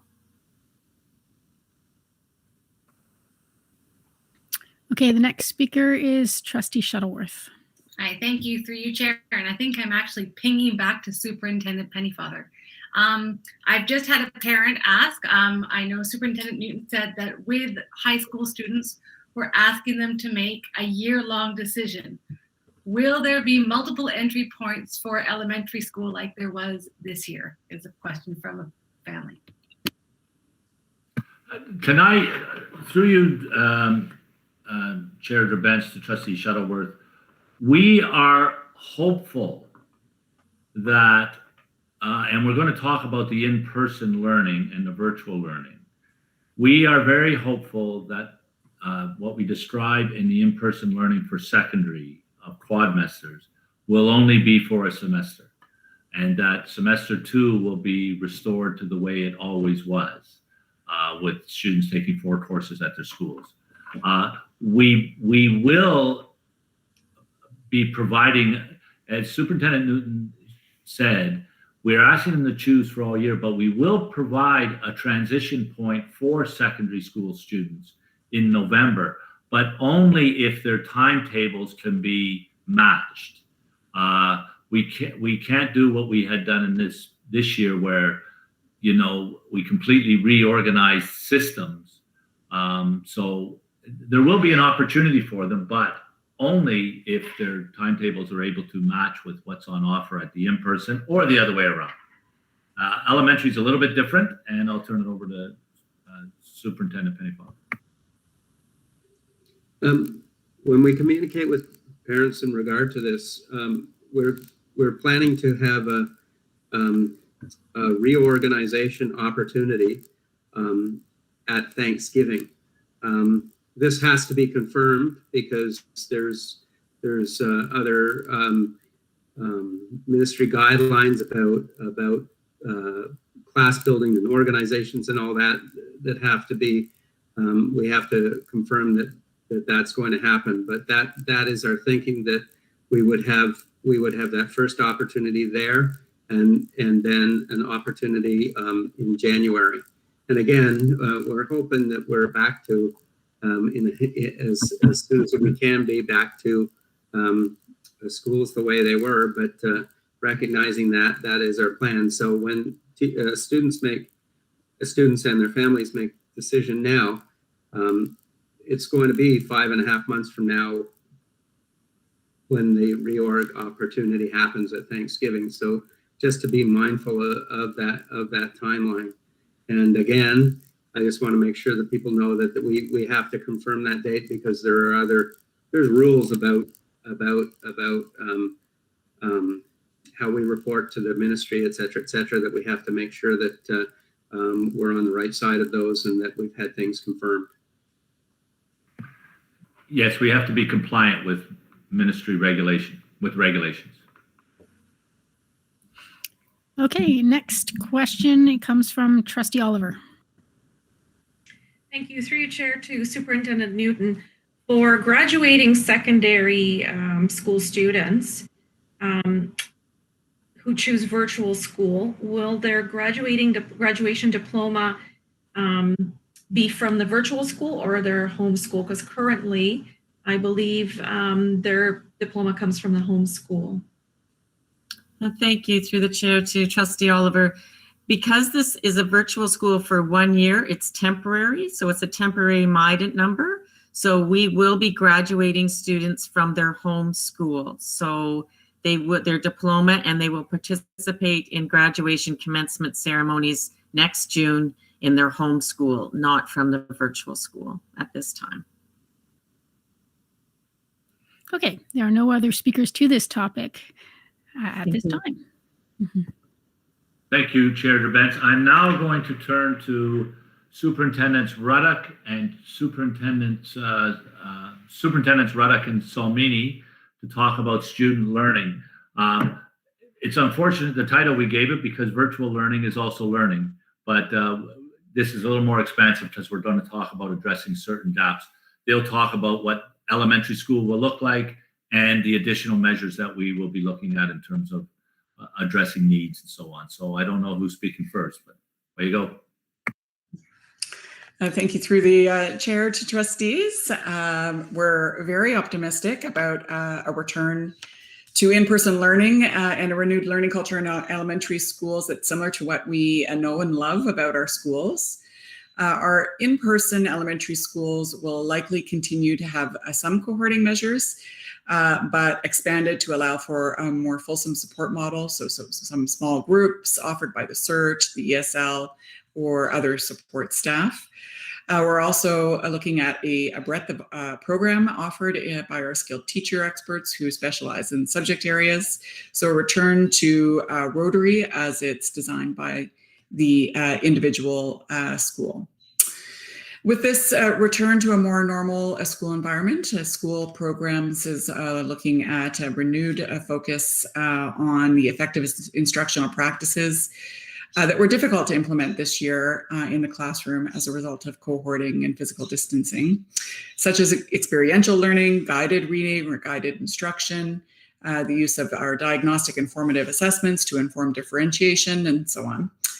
But on top of that, the school program department and special education services are looking at two key areas of focus for learning recovery.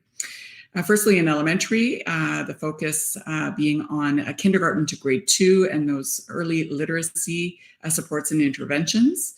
We're looking at a renewed focus on phonemic and phonological awareness, and designing a program that really capitalizes on the expertise of our speech and language pathologists, as well as our school program and special education services leaders. So in addition to the teacher-directed learning, those good for all strategies to develop that phonemic and phonological awareness, we are also looking at a screening tool to identify learners that would benefit from additional supports that would be offered by the learning resource teacher or the special education learning resource teacher for small group interventions. We will also be capitalizing on our instructional resource teachers for small group intervention for literacy development with our students with learning disabilities. When we look at our grade 7 to 10 students, we're looking at targeted numeracy supports and a renewed focus on the math learning disability project and the strategies and interventions to support students who are struggling in math. So again, we'll be looking at small group support and interventions for students demonstrating a need in math in those grades. This work will, of course, align with the streaming of our grade 9 math program and the implementation of that new curriculum, the professional development of staff, and support for students. These two key priority areas for learning recovery also align with the focus in our summer learning programs that have been designed and offered through special education services and school programs. So we're targeting those two areas in significant ways in our offerings in the summer programs. And I'm going to turn it over to Superintendent Salmini, who I believe is going to talk about staff learning. Good evening, and through the chair to the trustees. Our staff learning plan for September complements our plans for student learning, because we know that student learning needs create staff learning needs.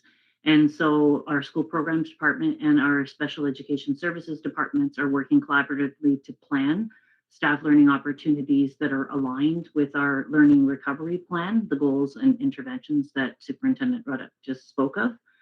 And as was mentioned, particularly in early literacy and that grade 7 to 10 math work. So really looking at planning opportunities for staff to learn in those areas. We talked about professional activity days, and again, they're planned to address both Ministry of Education priorities and initiatives, as well as our own board and school priority areas. And that's in the works and monopolizing on that time that we have with staff on those days. We will continue with our family of schools meetings as a structure, as well as of our staff meetings in schools to provide time and space for learning for our staff in those goal areas that we've identified. We've also really looked at learning formats for next year and taking the learning from this year where we've done things differently.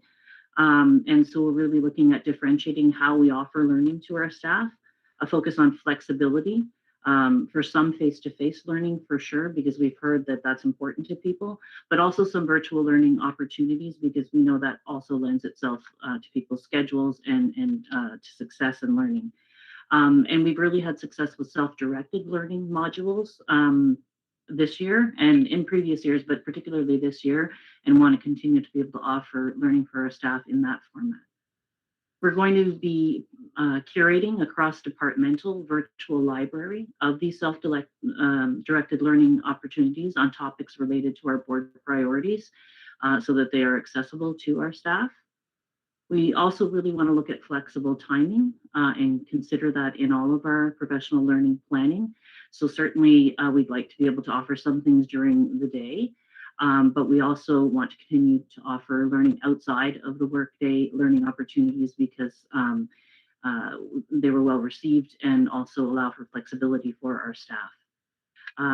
School operations will collaborate on a central calendar of our learning opportunities because we really want to monitor the pressures on our system. So things like the availability of occasional teachers, space, and really focus on strategic scheduling of sessions for our learning across the system so that we are mitigating any problems that may arise. And I believe I'm turning it over to Superintendent. No, I'll deal with it. Chair Gerbens, I think we also need to point out that this year, in-person learning at elementary schools,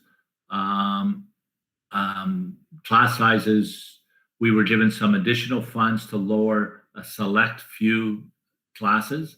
We couldn't lower that many because we weren't given that much money, but we have had no indication that we will be getting those additional funds this year.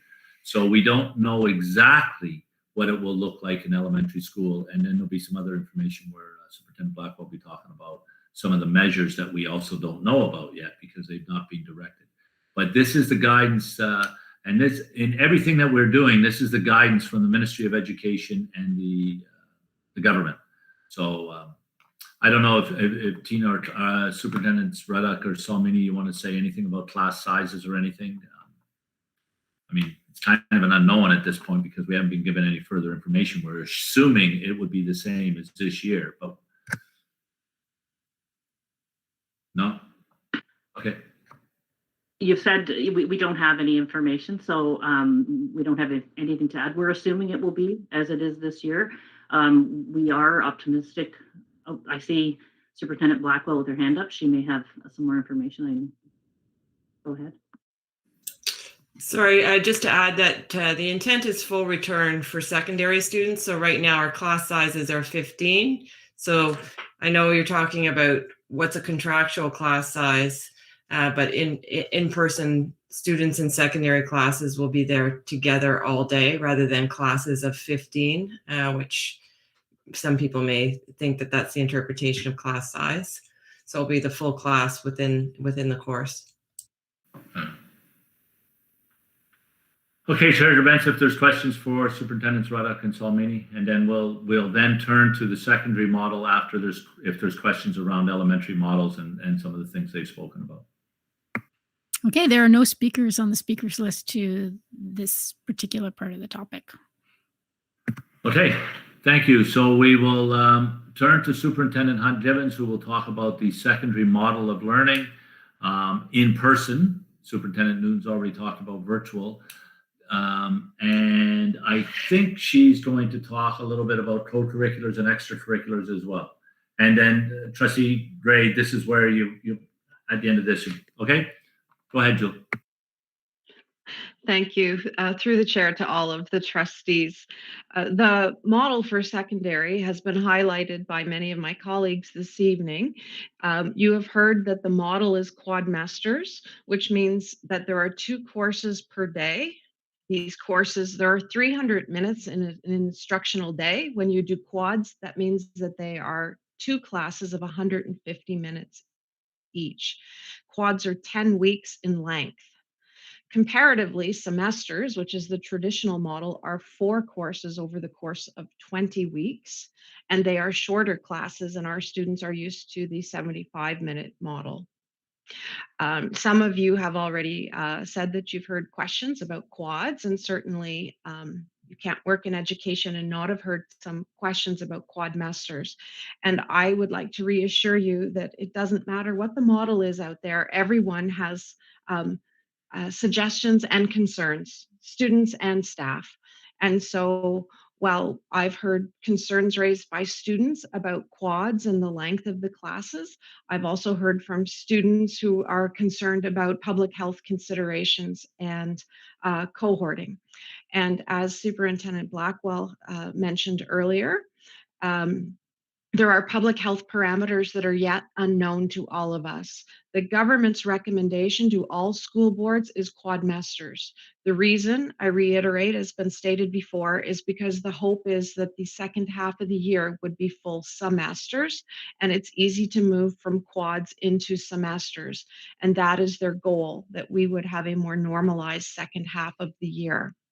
Quadmesters, however, rather than doing 4, means that there are fewer contacts and students are with a fewer number of students for more of their day. And so that becomes part of the considerations. More details to follow to the point that was raised earlier about what about the break and lunch and cafeteria service and supervision and all those things.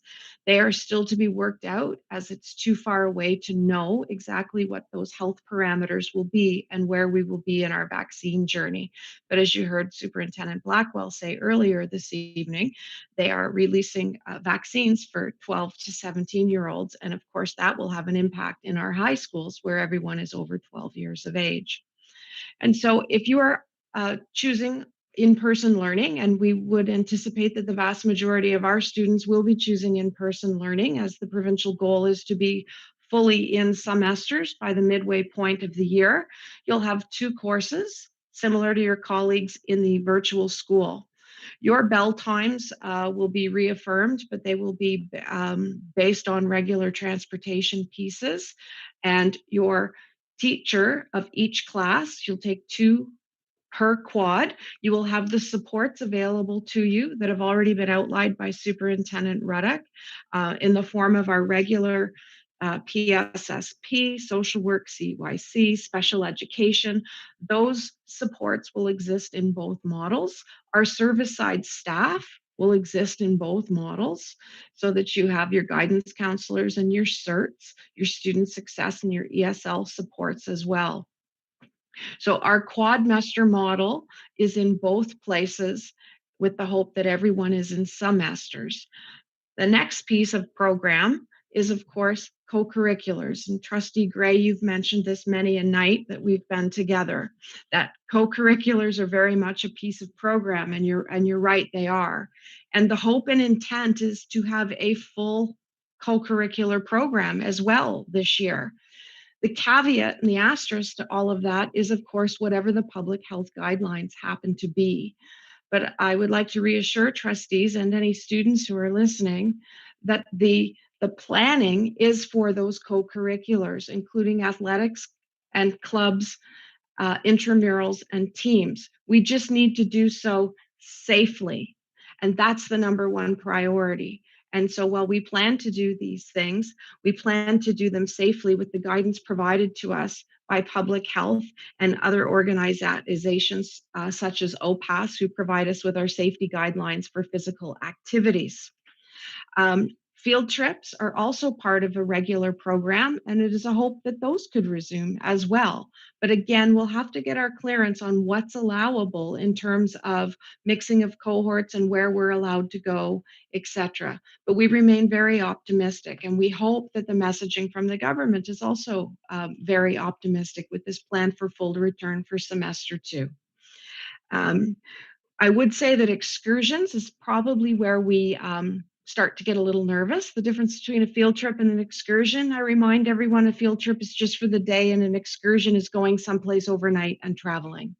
And that overnight traveling, which we all know certainly enhances our school experience, is also just one extra level of risk, and one that we would not be resuming until we knew 100% it was safe to do in any way.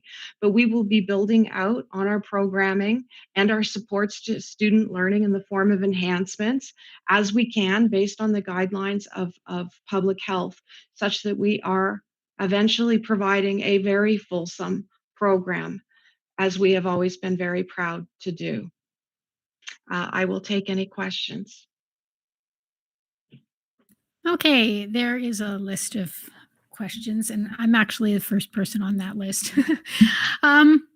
So I received a question, a comment surrounding students who this year, there's the quadmester system, but our e-learning courses are not quadmester. So their children would end up with a really light feeling one quad and then a completely overstressed second quad. And there was a question of whether it's possible to match the e-learning to whatever model is in place at the time, so that you don't get that mismatching, or a very clear indication when people sign up for e-learning that this is what you're looking at, and a clear, will you be able to handle this as a learner? Because I think that I took it from the parents' comments that they were caught off guard by that, and it created some serious stress.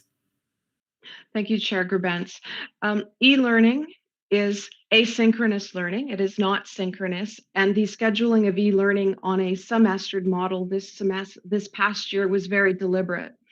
And that was done in order that more students could participate. And I'll give you an example as to how that works.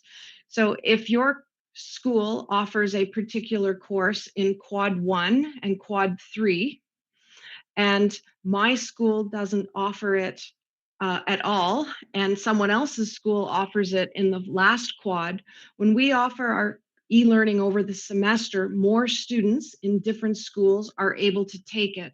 And it becomes a solution and a safety net for students who have conflicts within their schedules, that they would like to take Spanish, which is a single section course, at the same time that they would like to take a technology course that is also a single section course. And by taking e-learning, students from a variety of schools are able to do this because the course is running asynchronous. What's happening with it, though, is exactly what you've pointed out. There's this notion of unbalancing because they have a lighter quad and a heavier quad. And within that, our e-learning teachers have almost they're very flexible and have almost a self-paced feeling to those classes. Students are aware of this, and the teachers are aware that one student is in a heavier quad while the other's in their lighter, and it reduces so that they're able to work through this with greater flexibility in order that that safety net provided by e-learning this year could continue. Okay, thank you. Okay, Trustee Oliver. Thanks. Through your chair to Superintendent Hunt Gibbons. So we've certainly heard from our student trustees who were able to discuss the issue of quadmasters at last night's Senate, which I observed. that students are not fond of the quadmester system. And certainly I've heard the same from my own student and from other parents who've emailed me. The benefit that was identified was that it's 2 courses that students get to focus on, but that benefit is heavily outweighed by the fact that the course content is heavily condensed and very fast-paced, and many students feel that they're not able to engage in learning the way they would like to. There's no time, and that sometimes the teacher kind of has to, speed through some of the topics. So I think we need to acknowledge that that's the case, and that's how students feel. So to confirm, we are offering the quadmester system because that is something that's mandated by the government, and that mandate is because of the uncertainty around vaccination status for students come September or any other fallouts from the pandemic. Is that correct? Through you, Chair Gerbents, I'll start. We also don't particularly like the quadmester system as a staff and as teachers and superintendents and so on. So I think that needs to be, and we've made that true, but we've made those comments in the past. But as you know, this has been a year of great challenge, and those challenges may continue, are likely to continue in some form going into next year. And then I'll turn it over to Superintendent Hunt-Gibbons to give the specifics of that. But I did want it on the record. You said we need to acknowledge what the students, we do acknowledge that. We do acknowledge that for parents and students, this is tough. And it's not the way our staffs would like to teach either. But Superintendent Hunt-Gibbons? Yes, first of all, thank you, Director Miller, for saying that and for acknowledging that. Quads are difficult, but they're difficult in a unique reason. And Trustee Oliver, when you talked about how the students have expressed that they feel that it's condensed, it's actually the exact same amount of instructional time as one receives in a semester. Where the feelings of the stress come from is from the fact that each class is so much longer. If one misses something, or if one isn't feeling great on a particular day, you haven't missed a 75-minute class, you've missed a 150-minute class. This year, we started our year, if people recall, we had an off kilter. We did a 180 in person in school, and then we did 120 at home remotely. And that's because we heard from families when we were just beginning this journey last summer that everyone really wanted to maximize the amount of in-person time that students were having with their teachers. And so we skewed it, and they had 180 minutes in the morning with their teacher, and in the afternoon they had the 120 remotely. The learning from the past year, I think, has been that, we're all face-to-face right now as well, and that face-to-face for 150 is much better than in the same room for 180. And so that more balanced approach to a quadmester of 150 minutes feels much different. The other piece is also that the quadmester system that everyone experienced this year was also cohorted. And so our in-person learners had attended on AABBB or AAABB, depending on their week, because they were capped at roughly 15 students in a classroom. And that also had an impact on how they experienced their quadmesters. So moving forward, there are no alternative days or clustered days at 15. It's your full class. And so everyone comes every day for the duration. That also means that the teacher has a lot more freedom and flexibility in their pedagogical choices that they make in terms of how they're teaching that course and what that looks like. And I think that the quads of this coming year are going to feel and look different than they did this past year. But I certainly acknowledge that 150 minutes feels a lot different than getting up and changing your location every 75 minutes and spreading out the learning. And so if given my choice, I would love to see a class that went back to 75 minutes of learning over 4 courses. But I fully understand and respect that also containing the number of contacts that a student has in a day, that student safety should always be our first priority. And so we're working towards a semester 2 after a quad 1 and 2. Which is why the ministry has told us to do quadmesters. I know that there have been challenges in communication and perhaps decision making, but on this one, I am completely empathetic to the ministry's dilemma. They want to ensure the public health and the health of our students, and a quadmester allows for that, whereas a full semester where kids are rotating every period, every 75 minutes, does not allow for that, does not allow for contact tracing or any of those other things. So I think I think we've all heard the term several times during this pandemic, in an abundance of caution. And I believe that's why the ministry has given this direction for quadmesters in the first semester, in an abundance of caution, to ensure, as Superintendent Hunt-Gibbons says, our first priority is kids feeling and being safe. So. Okay, the next question is from Trustee Shuttleworth. Thank you. And this is, again, I've been bombarded with questions from staff, parents, and students. The one question that I've been asked on several times is, with the timeline of all students from 12 to 17 being expected to be vaccinated by September, is that not already a safe option for the kids? So if they're already all vaccinated, why are we not going back to a regular way of schooling? And a couple of parents have pointed me towards the Niagara Board's model. Through you, Chair Gerbents, I will start that. All boards follow ministry education guidelines. They've directed this. This is what we'll do. So it's not for, first of all, we don't know if all students, they predicted that all students will be, but some students may opt not to. We may run out of vaccine and whatever else, but this is the direction given to us by the Ministry of Education.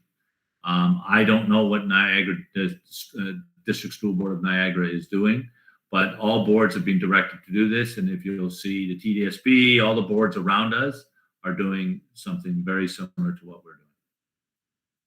Julie, do you have anything to add, or Jackie? The only thing that I would add, Director Miller, is that if you want to do anything other than a quad, you require the express permission of the ministry, and it has to be related to size because of concerns specific to the cohort pieces. So the other piece would be in terms of the vaccines that you've mentioned, Trustee Shuttleworth, are that there are 2 shots, and depending on the time that our young people are going to be required between their shots to wait, that may also have an implication. And if it was August and they decided in this province that enough students had vaccines to move to semester, of course, they'd be asking all of us in education to restaff and resection all of our schools, which is an awful lot of work. And so I think that's why they're being realistic in saying that the goal is semester 2. If I could add to that too, reading the memorandum, it's quite clear the ministry expects boards to offer remote learning. As I've articulated, some students will still require that, as we're still not out of the pandemic, even as we approach September, for the factors that so far in our, as you know, with politicians and with public health and scientists, we get new information every day. So that's part of it. And we do not want to have a delay in the startup of school in September. And if we can have people go home in June with a timetable, kids feeling good about what they're going to be taking, that's really the end goal that we really have to focus on for the next month. Thank you. And Superintendent Hunt-Gibbons, your question actually answered a further question from somebody, so that's wonderful. Thank you very much. Okay, the next question comes from Trustee Gray. Thank you very much, through the chair. I just want to direct a comment to Superintendent Hunt-Gibbons. Thank you very much for your comments tonight regarding extracurricular, and certainly their importance, the importance of these opportunities as they represent to our students. We both know that those are so keenly sought after and so dearly missed after this past year. My comment here is possibly to the director. It has been noted tonight that these are tough decisions for our parents and our students to make by the timelines that we have outlined to our communities. We know that they're tough decisions because not enough information is able to be shared at this point, because as already noted, we don't know some of the answers at this point. My question is this: will more information flow to parents before the deadline to help them with their decision? And will we be setting up a Q&A so that parents could, work with the board to address some of their concerns and find peace at the decision that they're going to be asked to make? Thank you. Through you, Chair Gerbents, to Trustee Gray, a couple of things. We are going to set up a Q&A on our website with a number of questions parents can ask, as we did last year, and that will be up and going around, I don't know when, but Superintendent Podrebaric. We have a separate section at the end of this on communications in which Superintendent Podrebaric will speak. But in terms of this, and I have to say this, and it's, I heard an expression the other day, sometimes good enough is the enemy of perfect, or perfect is the enemy of good enough. And I know that this is challenging for parents. I know it's difficult, but they are going to we will give them any information and all information we have, but they are going to have to make a decision with some information not being available, not knowing. And they're going to have to make that leap of faith, as will students have to make it. We're asking for June. I would bet that we will not have all the information by August 20th or August 31st. So I think parents are going to have to do what parents always do and students always do. They make the best decision with the information available, as opposed to wishing and hoping they had more information that isn't available. It just, I can't characterize it any other way. It's just not available. We don't know yet. This is an unknown. But I would say this to parents. I would ask everybody to look back at June 1st of last year. And June 1st last year, we did not have vaccinations even on the horizon. We were in lockdown. No one knew how deadly this disease was. No one knew. They didn't know very much information about the transmission of the disease. We didn't know whether schools would be open, whether kids would even be back to school at all in September. And yet parents made decisions, students made decisions on the best available information. And although this is not what I would describe one of the greatest school years in the history of school years, I think given the circumstances and the hand that everybody was played, it was a very good school year. Students got learning, students got to be participants in school. That's not to say there's not lots of gaps or possible gaps and that there were losses. So, Trustee Gray, I think the challenge for parents they're looking for a complete and absolute reassurance from me or the Board of Trustees or other educators. And I'd be less than honest if I said I could give that. I can only say we'll give them every piece of information we have. And at the end of the day, they're going to have to make a decision based on that information, just as all of us have to make them. So I know that's not the best answer for parents, but I don't know what else to say without being dishonest or disingenuous. Director Miller, could I add to your comments just to clarify for any parents listening as well that the default position for all of our secondary students is their home school. They don't have to do anything if they would like to remain where they are. All students have a program, a timetable within their home school. The survey that is going out tomorrow only requires action on their part if they would like the virtual school option. And so those that are sitting and thinking and weighing it and worried about what all do I have to do, part of this is removed so that they know that their home school is theirs. They need do nothing unless it is that they would like to choose new courses within the virtual secondary school.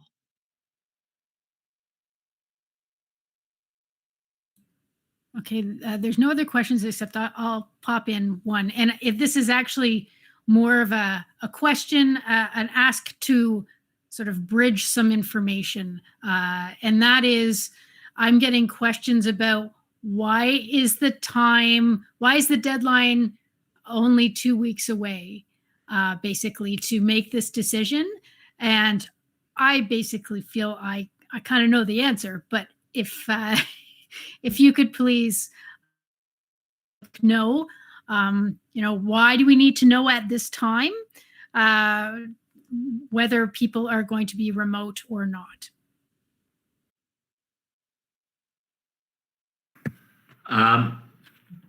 Through you, Chair Gerbens, to you, Chair Gerbens. Again, I will start, and then Superintendents Hunt, Gibbons, and Newton will weigh in. We have to be in compliance with our collective agreements around staffing. We have negotiated collective agreements, and our union partners have been very good in working with Superintendent Hunt, Gibbons, and Newton and Superintendent Taha about being flexible around those. But these were freely and appropriately negotiated collective agreements, and it's our responsibility to comply with those, as is theirs. So that's one of the factors, and there are timelines in there around staffing schools. The second thing is we have to timetable our schools, and this is an extremely. I know sometimes the public is under the mistaken views that it's pretty easy, but we've got 66,000 students, 106 schools. We've got about 4,000 teachers. About a quarter of them are secondary. And all the subjects that go into secondary, all the specialty subjects, maths, calculus, relations, English, history, when you put that all into a big pot, it takes some time to bring it out in a coherent fashion. So the intent is to support students, and that's why we need to do this, so we can support student choice. Superintendent Hunt-Gibbons or Superintendent Newton, anything to add? Thank you. In addition to the staffing parameters that students are also anxious to know what their timetables look like for next year. And building the timetable is the only way that we can answer that question. And it takes a while to build a good timetable, to resolve all of the conflicts, to ensure that students can get the programming that they want, and to meet with them if we're not able to make certain things work. If our students are gone and we're doing this in their absence, then we are making decisions without their voice. And we want student voice. If we're not able to meet their requests, then we would like to know what their next best suggestion is, or to work with them on what their post-secondary plans or aspirations happen to be, and to help them navigate the pathway and the courses they need in a timeline that works for them. And so getting a lot of this work done while our students are still with us prior to the end of June becomes very, very important. And if I can piggyback on that in terms of staffing, if we know that we have vacancies available, and we will have vacancies available as we do this process, we need to advertise for teachers. We need to put those teachers into place so that hopefully when students receive their timetable, they also will know that there is a teacher ready and preparing over the summer to be prepared to teach that course in September. So we can't hold off on this till August and then say to all of our schools, now you can go ahead and timetable. It takes a good 3 weeks to do that process, and then the fallout is on the staffing to see what classes need to be covered at that point. So you have to post ads for a couple of days, and then you have to interview. That takes time as well, as you've just been through that process yourself on a number of interview panels recently as well. I'll turn it over to Superintendent Taha to wrap up that piece of it. Yeah, thanks, Superintendent Nguyen. Through you, Chair Gerbens. Just to put it in perspective, when staffing in normal times, the process starts in March. So just to give you perspective, so the entire exercise takes that long to get it done, and you're actually scrambling at some point in August, in late August, to get things done. So it starts in March in regular times. So just imagine we're starting it after June 2nd. So just to put it in perspective. Thanks. No, I really appreciate all of your answers. I do believe that the public, sees the school where their children go, and they have a hard time appreciating the true complexities of a system that is the Halton District School Board, the facilities, the number of students, the number of staff. So thank you very much for the clarity. So first, I'm going to go to a first-time speaker here, and that is Trustee Reynolds. Thank you. Through the chair, I just wanted to acknowledge that there's been so much work done towards this school year startup, and it's very appreciative. So, I've taken lots of notes, and I know that the community will be very grateful to hear about this. But I do want to acknowledge the elephant in the room. Has there been any reflection or information from our ministry about a potential in-school opening before the end of June? And I'm asking this because today in the media, it was reported that the shutdown there'll be opening not region by region, but by sector to sector. And I'd just like to reflect whether the education sector has been consulted, or is there any intel as to whether students and families would be back in school before the end of this year?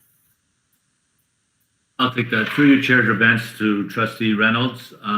The short answer, and the only answer I really have, is no. I do not know. I have not been privy to, as a director of education, nor have any of my colleagues been privy to any information that we could share with the public around kids returning to school this year. I just saw on the news earlier tonight that Alberta is returning this year. But I can't say, and as far as I'm aware, and no directors have been consulted. I would assume the Ministry of Education is consulting with the government. I would assume, but sometimes we know what the word assume means. So I would just say it is the elephant in the room, and it's unfortunate that I cannot give a better answer than no. I have not heard a word. I have not heard a single thing. And in fact, a national newspaper contacted me today to see if I'd heard anything. And I gave them the same response. Okay, next question comes from Trustee Oliver.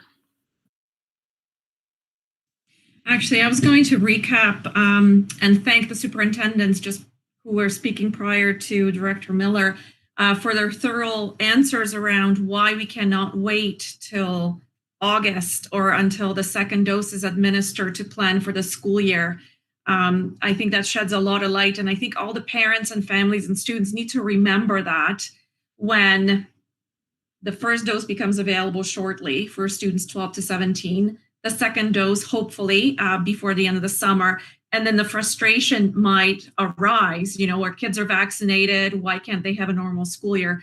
Let's remember all the good reasons that were outlined, and it's really about the challenging logistics of scheduling and staffing that are not easy to tackle and have to be tackled well in advance. So thank you for providing those answers, and I hope everybody remembers that.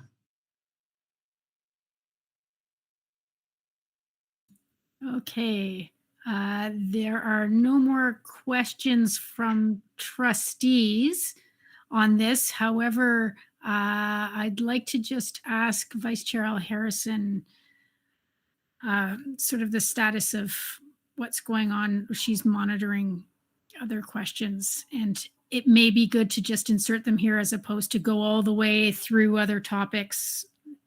So Vice Chair Al Harrison, do you have anything that you'd like to share at this point? Hi, yes, through you, Madam Chair, I just want to let everybody know that a number of questions from the public have come in.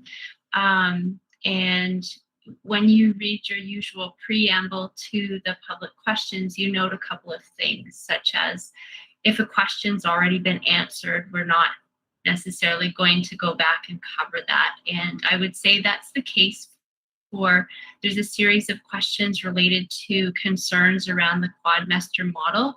And I note that we started that discussion at 9:20 p.m. just in case people want to go back and review the tape. That's kind of the beauty of having the tape or the video, sorry, available for people. There are some questions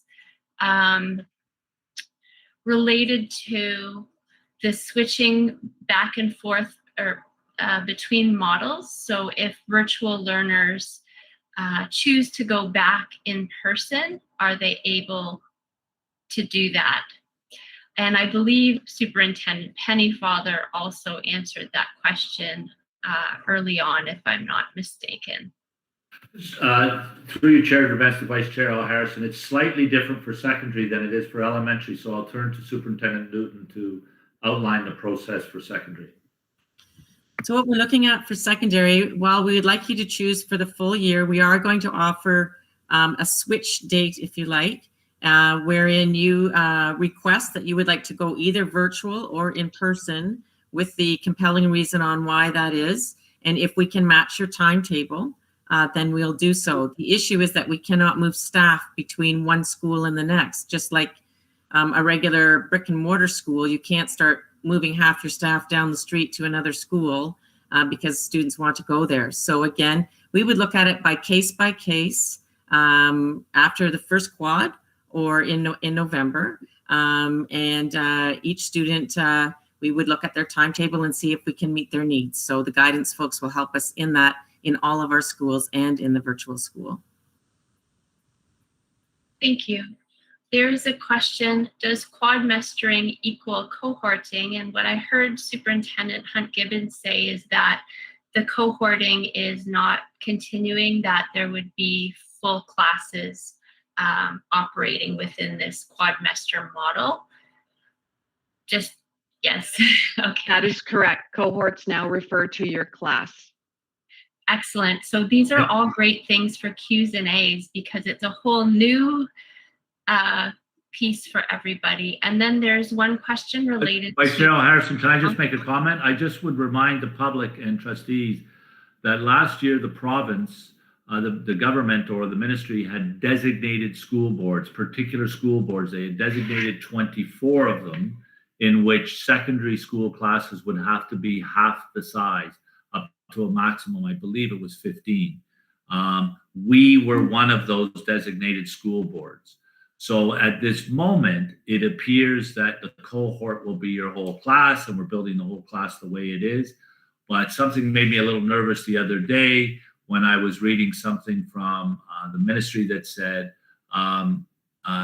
they have not yet designated school boards. I don't know if that means they're not going to designate them or they haven't yet designated them. So we may, I don't want to alarm anybody, but I think it's something that we have to keep an eye on because we were one of the designated school boards. In fact, all the GTA boards were designated. So, Madam Chair, there are two other themes.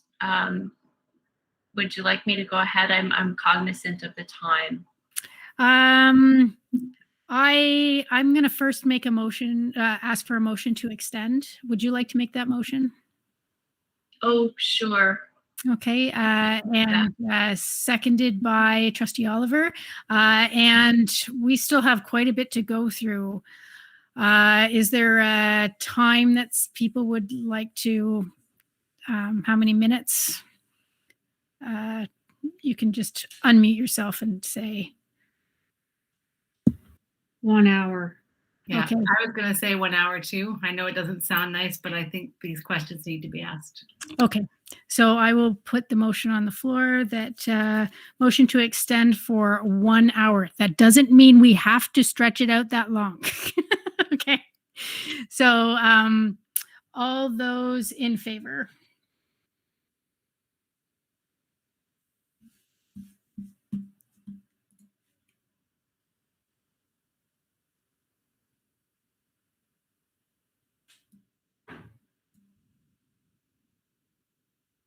Okay, I've got a count of 10 at this point. If someone could just double check if they've... Who am I missing?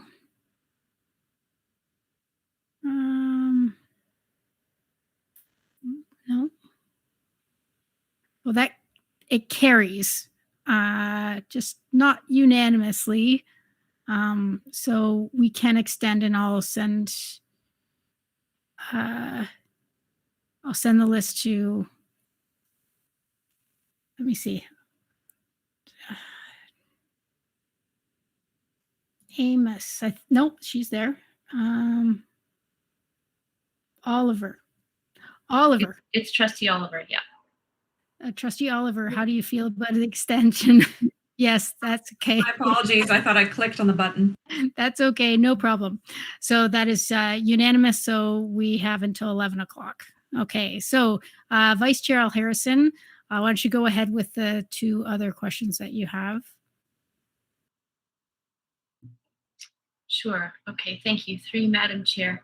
I believe this question is directed to Superintendent Blackwell related to vaccinations. And if a student has been vaccinated as part of the you can't work from home cohort or group, are they somehow going to then be switched over to the 12 to 17 get them done by August group if they fall within that age group and are returning to school? So through the chair to the vice chair. So students that have already registered or are part of had one vaccination. So we know that there are students that are 18 plus or 16 plus actually last week that were eligible. They would continue through the process. Public Health will be working and have asked them to continue with their appointments, given that they've been given their second date. They would ask that, as with all of our population, take the first opportunity you can and continue that. We will put that in our information to families when we release the information around 16 to 18-year-olds, or sorry, 12 to 17-year-olds, and provide some direction to families that will have had their first shot. Many of those students that were vaccinated last week, I think it was the eligibility, would have received Moderna, and this process is Pfizer, so it's 2 doses of Pfizer, and the actual clinics that are being set up are related to that supply. So there's a couple of factors, so Public Health will have some guidance on that.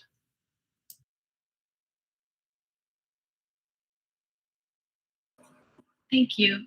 Through you, Madam Chair, there's a couple of questions here that relate to co-curriculars, and one of the questions says that if co-curriculars are allowed, will all schools be obligated then to run co-curriculars, or is there some local choice in that? And the second part is just, what is the understanding of risks with respect to finding staff to run those, given that everybody's overstretched at this moment? Thank you, through the vice chair, to all of the trustees. There is no obligation on the part of our staff to run co-curriculars. Co-curriculars are largely respected as part of the program offered to students. The offering from our schools varies from school to school based on student interest and staff availability and expertise. Some of our offerings require just staff sponsorship, meaning someone who's willing to join the students and doing and supervising whatever it is they're doing. And others are deemed high risk, and they require trained staff to be there to coach and to support the students in what they're doing. So our high risk sports, there are 7 of them, which include things like hockey and football, field hockey. They all require certification on the part of our coaching staff, as well as up-to-date first aid, etc. And so the offering put forth by a school is based on the student interest. You have to be able to field a team or have enough of a band to participate in a particular level. There are also different opportunities to participate if we're talking about athletics. There is at the intramural level as well as the inter-school level. And although I can't speak for OPAS, which is the organization that puts out the safety standards that we follow in this province, I would imagine that they will start with low risk activities and know that they work and are tried and tested before they move to higher risk, i.e. there is less risk to students playing tennis or golf than there is to students playing football. So anything that is team related where students are on top of each other. And so the timing, though, will have an impact on this because our sports seasons and our music seasons are determined by the organizations. We play field hockey in the fall because that's when its official season is. We don't play field hockey in the spring, even though we could, because there are other sports who occupy our fields and our coaches at that time. And so there are a lot of moving parts to athletics as there are to music and competition, or even some of our competitive clubs such as DECA and our Law Society or the Model UN where students are competing as well. And all of this will have to be taken into consideration as we build back for students and see what it is that we're able to take on until we are moving towards a more fulsome co-curricular program.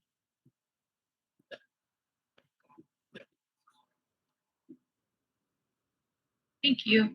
So I just want to reiterate, these are questions that we received that would normally fall under 5.9, but because we're in the thick of this subject matter, they've been plugged in here. Other questions may come in through the course of the evening, and those can be forwarded to staff because by and large, they're not governance type questions, but we are really, again, in the thick of this back to school planning. So thanks for taking time to answer those questions, and thanks for entertaining those questions now in the agenda, Chair Gerbents.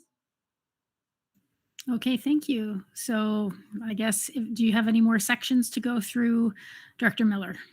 I do. One of the things that we are concerned about, and as much as this has been a challenge this year and the last half of last year, we do believe that our staffs will be full of work next year. And part of that work will be addressing the residual impact and effects of this past school year, including possibly an exacerbation of well-being, poor well-being for kids or mental health issues and so on. So I'm turning to Associate Director Bogue to talk about our plans for student well-being for next year. Thanks, Director Miller, and through Chair Gerbents to trustees. I'm pleased to share with trustees our initial thoughts around supporting mental health and well-being of our kids. I'll maybe start by saying there will be summer support available this summer. School boards don't typically offer that kind of support in the summer. We were able to last year. Last year, we got the information from the ministry fairly late, so we were in a bit of a scramble. This year, we have had the information now, and we are able to plan appropriate, and we'll be able to communicate with those families of kids who are currently on caseloads for social workers or CYCs. And that support will also include the transition support moving into school, sort of that last week of August into September. We know we have lots of kids with anxiety, and many of which haven't been in a building for a while. So getting back in September can be a challenge. Part of that follow-up as well will be communication to schools to let them know kids that were on our caseload over the summer and the supports that were received. And that will be part of that transition piece. The first week of school, we know, again, will be tough for some of our students. So we will have CYCs and social workers doing check-ins for any of the kids who were on a caseload this year or the summer to see how they made, how that transition has gone that first week back. Part of our learning agenda on those first 2 PED days as well will be around, there will be a number of different pieces in play, but part of it will be around student well-being, so that our teachers can have an increased awareness of strategies and resources available to support kids. We have some summer writing teams that are putting together some additional resources for our teachers. Things like, community building activities, how to build community in your classes when kids return in the fall. Some of those conversation starters, when you see a student that is struggling in your class and you want to approach the topic, can be a challenge. Those are tough conversations. So strategies around that, and tools and strategies for identifying kids who are in distress. And so that our teachers who are not mental health practitioners, but who can identify those kids and have that conversation and look at those pathways to get them the support that they need. So those resources are already available and certainly are being reviewed and enhanced over the summer. Part of all of this, and it's pretty hard to stay away from the topic of mental health, is a bit of an awareness campaign as well. I mean, it's out there right now, but we have plans to reach out to our families and our students with a bit of a campaign to let them know of the things that are available, the resources and supports available. One of the things that we have been working on, and I would give credit to Superintendent Zonneveld and our mental health leadership team, is the supports and resources that are on our board website right now. We're building that. We continue to build that. Great resources for parents and resources for students as well. And so just, again, increasing that awareness piece so that our students know where to get help and how to go about doing that. And then, of course, the ongoing support and monitoring plan over the course of the year. And this is heavy lifting, this work. It's a very multi-pronged kind of approach to supporting our kids. It involves a variety of things, including the resource piece. I mentioned that already. Reducing barriers to service. And there's a couple of pieces that I would highlight for trustees right now. One is really the whole issue of stigma. It remains an issue and a barrier for kids. So part of that learning piece for our staff will be, again, around reducing stigma, ensuring that our kids know that it's okay to talk about mental health. It's okay to ask for support. And one of those pieces that we will have in place is a self-referral through a web portal. And this is new. I mean, where students can actually self-refer through the web, which is kind of easy for kids. If they were a little hesitant to have a conversation with a teacher or to ask to speak to a social worker, this is that starting point. So we think that that's a really positive step in terms of reducing that barrier to service. And then, of course, staff learning and the use of data. And trustees know we've got a whole lot of data that we've collected around the student census and our Have Your Say surveys. And there are questions in there about how students are feeling about themselves, how they're feeling about school, their relationships, their sense of belonging, and those kinds of things. So that'll also help us tailor our current thinking in terms of maybe targeting specific groups of kids and as we move forward throughout next year. So that's our initial thinking. I'm happy to take any questions that trustees have. This is an evolving plan, I would say, and will continue to be developed as we get closer to September. Okay, just looking to the speakers list. There are no speakers at this time. Yeah, it's, I appreciate it is evolving. Okay, thank you. Next topic. Staff well-being, Superintendent Taha.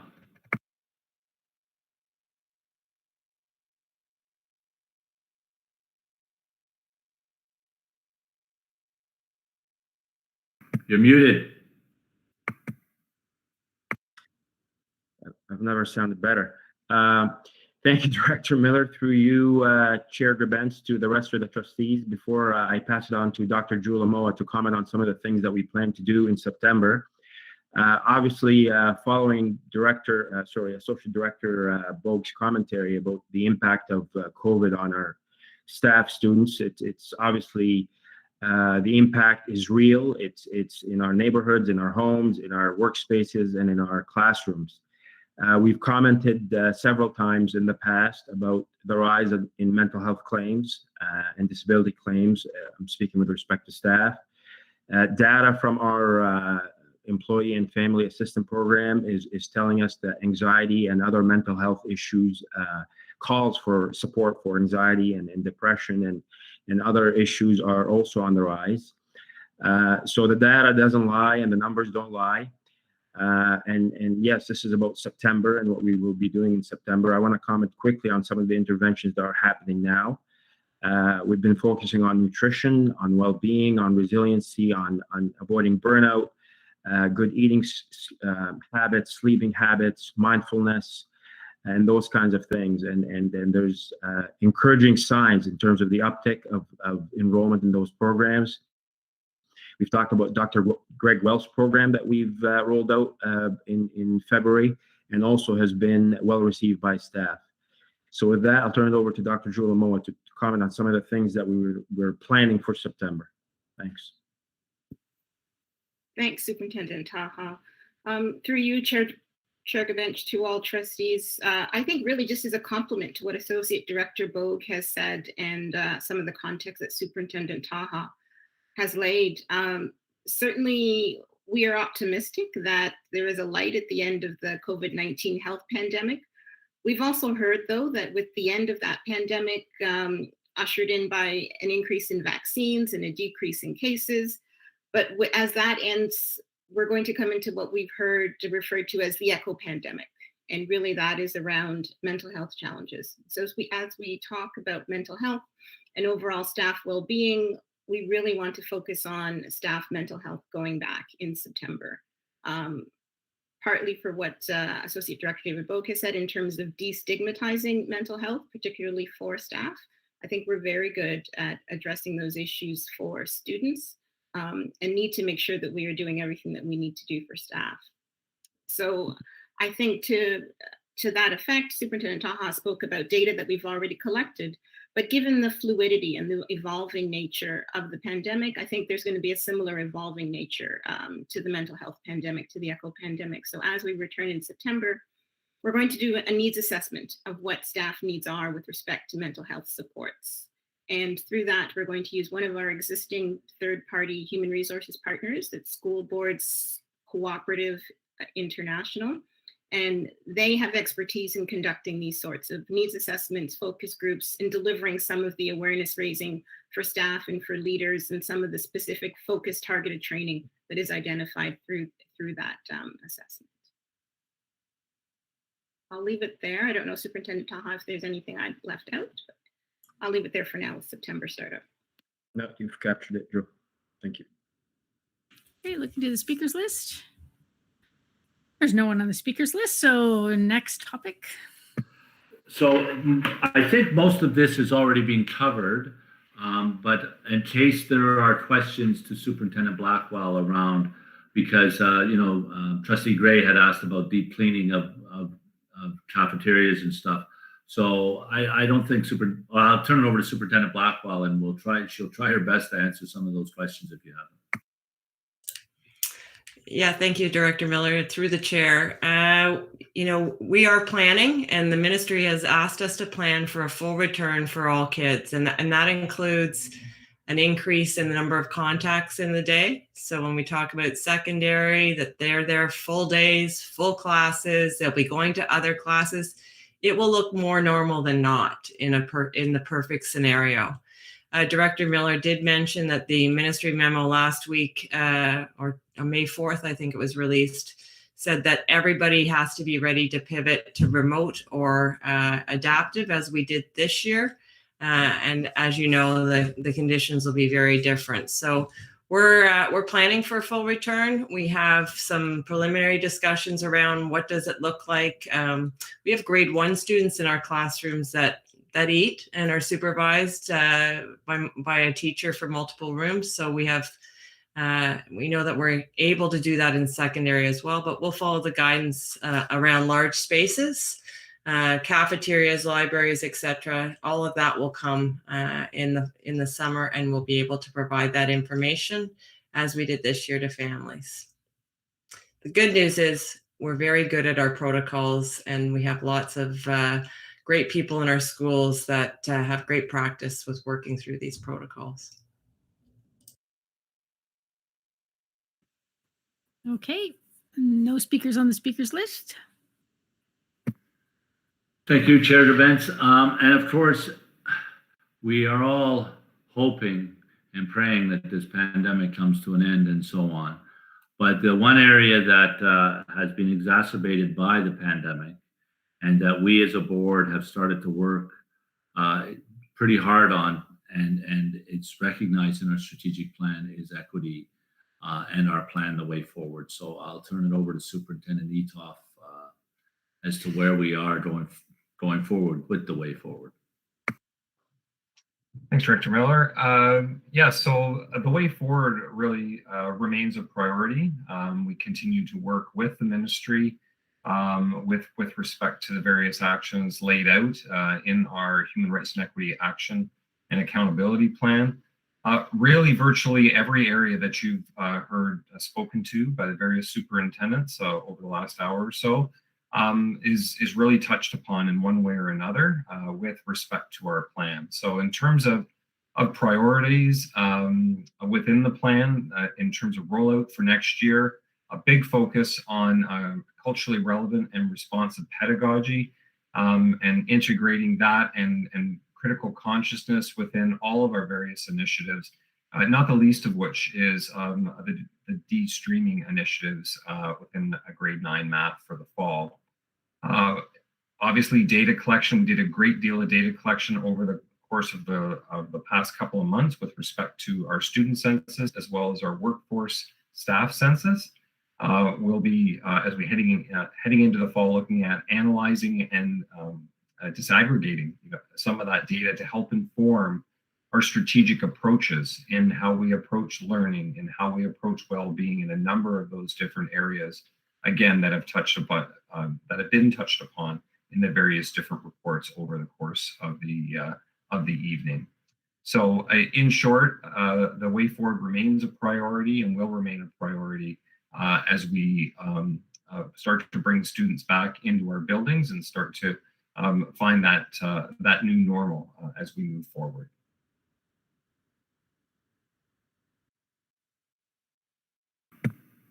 Okay, looking to the speakers list. I'm seeing no speakers at this time, so go right ahead. Thank you, trustees. We did not include this in the draft that we gave, but I thought about it today that you would probably, and the public would like to know the state of technology. As you know, when we went into the pandemic, we distributed a great number of devices and hubs and so on. So I'm going to call upon Superintendent Truffin to talk about kind of where we are and where we think we might be in September. Thank you, Director Miller, and good evening, everybody. I've said many times at our board meetings that our schools have done a tremendous job in helping support those families that require a device for remote learning. We anticipate, given the information that we've been given, and we will know certainly with the survey that's going home this week and returning June 1st, we will know how many kids are returning and how many kids are going to be doing remote learning. But I can assure the Halton community that we will continue to support those families, students that require a device for remote learning. And we will continue, the home schools will continue to support those families and most importantly, those kids. We've been very fortunate this year that we have been able to procure a number of Chromebooks and laptops for both staff and students. I feel that we're in a very good position for the number of devices that we've purchased this year. And credit to the ministry and the federal government for giving us additional funds to be able to provide or to purchase additional devices. So I do not anticipate us being in a shortfall of devices. I've said this many times, our administrators have done an incredible job of administering devices, really on a day's notice. We've done it 4 times over the last year, returning in September over the holiday break, and then most recently around the Easter break, where we went back to remote learning. So we're in very good shape. Just thanks, and I appreciate Director Miller, you allowed me to give an update about the state of our technology. Thank you.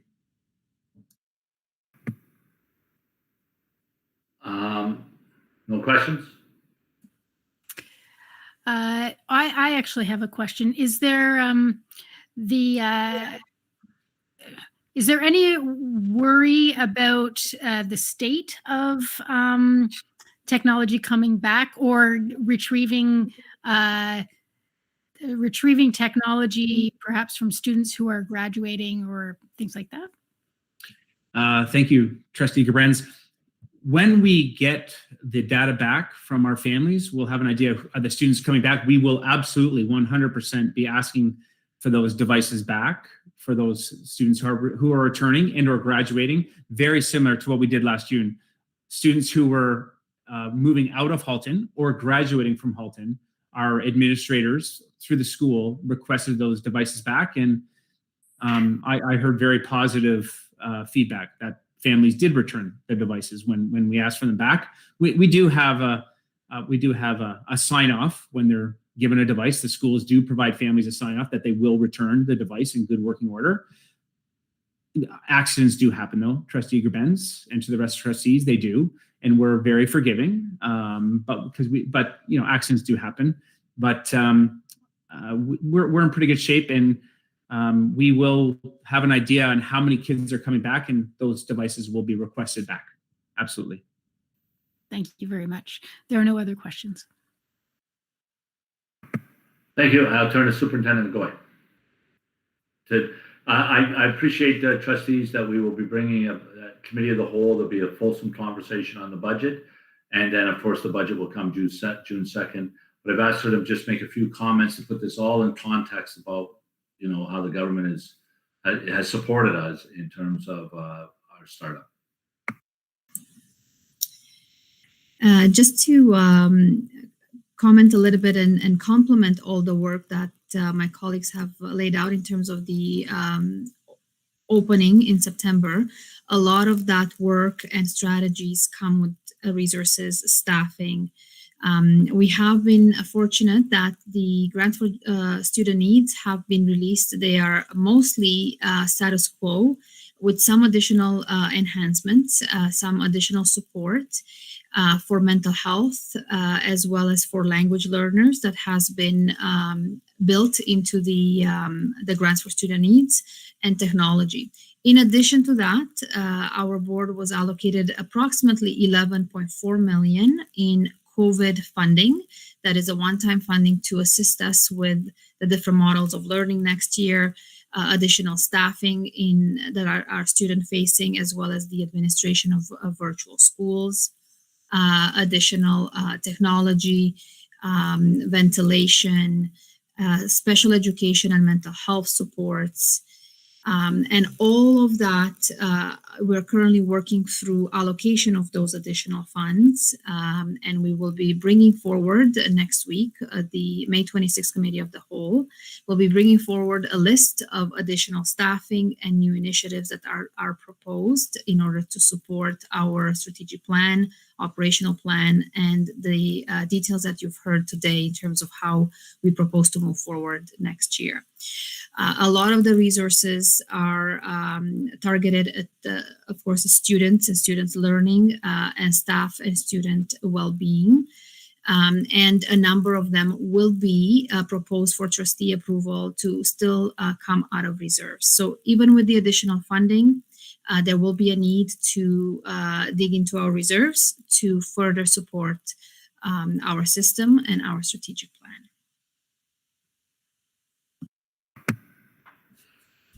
I see no questions. But I'm sure next Wednesday there'll be lots. Superintendent I'm sure there'll be tons. The last item I have is on this is our communication. What we're going to do around communicating this out to the public. As you know, a letter's already gone out, but there's a whole bunch of other stuff in the works. So I'll turn it over to Superintendent Potter-Barrett. Hi, good evening, trustees. Just update you on some of the current approaches, and then I'll talk a little bit more about some of the longer term, perhaps through the summer. Tomorrow, our remote registration letter goes out. I'm not supposed to call it a survey. It's a remote registration. So that is an even more detailed letter to all parents with the links in it to launch the registration process for virtual. It's a very simple, well-explained process in there, and really, and it says people intending to do face-to-face have to do nothing, right? So it's a rather simple approach to support the registration for virtual. We'll do lots of school messenger. We're updating our website right now with all of this information on it as well. We'll be using lots of social media. We're going to ask schools to locally support this as well through promotion. Sometimes that's much more effective than communications from the board. So we're going to ask schools to join us in communicating this as well. And we've asked their virtual schools to do, I have a fly in my house already. We've asked virtual schools to do special messaging because we feel many families will come from that existing cohort that are interested in virtual schooling. So there's a separate level of communications at that point. Similar to last summer, we'll also be looking at when you have more of the operational details knit together from the ministry in the summer, which you've already heard lots about, with the health and safety measures and all of that and the implications for us operationally, we'll be tying that together in two plans. And that would be for a parent plan and a more comprehensive staff plan, similar to last year. We found that to be very effective. There's no use taking a dribs and drabs approach in little bits and pieces. I think people want the whole picture when it's released. So we'll work furiously over the summer to prep that and post that out. And we think with 1 year context under everyone's belt, we'll be in a good position with that. We are planning a Q&A as well, as been referred to tonight, just to support and address issues as they come up. And one great feature too is when schools start getting up to speed again a week or two before classes start, they're the best point of answers for many parents as well. So, equipping our principals to answer those questions directly on site as they come in later in the summer. We really don't have a sense of when we're going to get that messaging from the ministry, but we are ready to pounce on that and turn it into something very coherent for families. So that's our communications approach. I'm happy to answer any questions. Seeing no question. Oh, nope. I was wrong. Trustee Rocha, go right ahead. Yeah, through you, Chair. Do you have a timeline as to when a Q&A might be available? Maybe not a fulsome one, but at least a good start to a Q&A. We're going to post, thank you, through the chair to Trustee Rocha. We're going to post what we have now on the website, not so much as a Q&A, but here's what we know, here's what we don't know. Many questions, as you've seen tonight, do have more of that operational bent. What's my student's experience going to be like? And unfortunately, that's the piece we don't know. So a more fulsome Q&A will be later in the summer once we have the operational, the IPAC measures that, my kids have to wear a mask or not. All of those types of things will come later on in the summer once we have that. Right now, we will really focus on getting the organizational, answering those questions around our organizational structure, around in-person learning and remote learning. So we will put that together and try to put a structured Q&A out right now and address, if there's questions coming in, we can address those as well.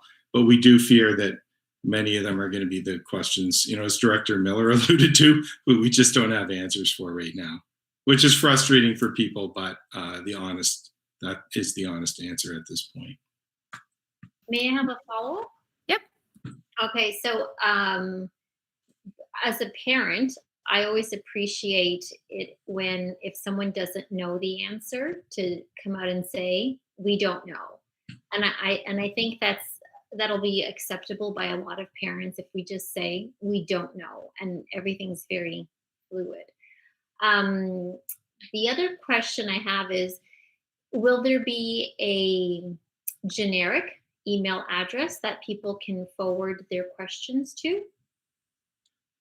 That's what we've done in the past, Trustee Rocha, and I don't see using an alternate approach to that. That's we're not looking for newer ways to do this, so we will generally have an email that doesn't go to one person's mailbox, because we're going to need. You've heard all the varying updates, so we'll have the experts getting the questions, and we're able to kind of quarterback them out to those people. Okay, there's no more questions right now. Thank you, Chair Gerbents. That's all on what September 2021 will look like. And we continue to call it September 2021 as opposed to reopening and all that other stuff. But I do want to caution trustees and the public that we have planned all this anticipating that there won't be major announcements or major changes over the summer. I suspect more information will come from the ministry and the government of Ontario and public health, which will cause us to probably tweak this plan or modify it slightly. But for the time being, we are anticipating that this is the plan. And parents should be making their decisions based on this plan that we have put forward. And to Trustee Gray's earlier point, I really appreciate that it's frustrating that parents are having to make these decisions, but it comes back to what I said. They're going to have to make it on the best available information at the time, and this is the information we have at the time. And as I said earlier, we could wait right till near the end of August, and we may still not have all the information. And if we look at this current school year, the students were in school, and it wasn't long before they went 4 months, and boom, they were out for a couple of months. Nobody would have anticipated that. And we pivoted, then they were back in school, then they were out again. So we're still in a very ambiguous time for students and parents, and we will do our best to support the students for sure. Ultimately, I think that's what parents want. Parents don't, they obviously want support themselves, but it's really their kids they want support for, and we will do our absolute best to do that. So with that, I've got a couple of good news stories because it's all been nuts and bolts because it was Education Week just recently. So I'm going to turn to Superintendent Pennyfather to give one and Superintendent Hunt Gibbons to give another one. And then I've got a very short one, and then we're done. Chair Gerbents. Thank you, Director Miller.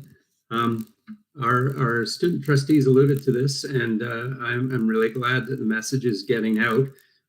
We want to congratulate the 160 grade 7 to 12 Halton District School Board students who reduced community output of CO2 by 29 tons through their Generation Green projects.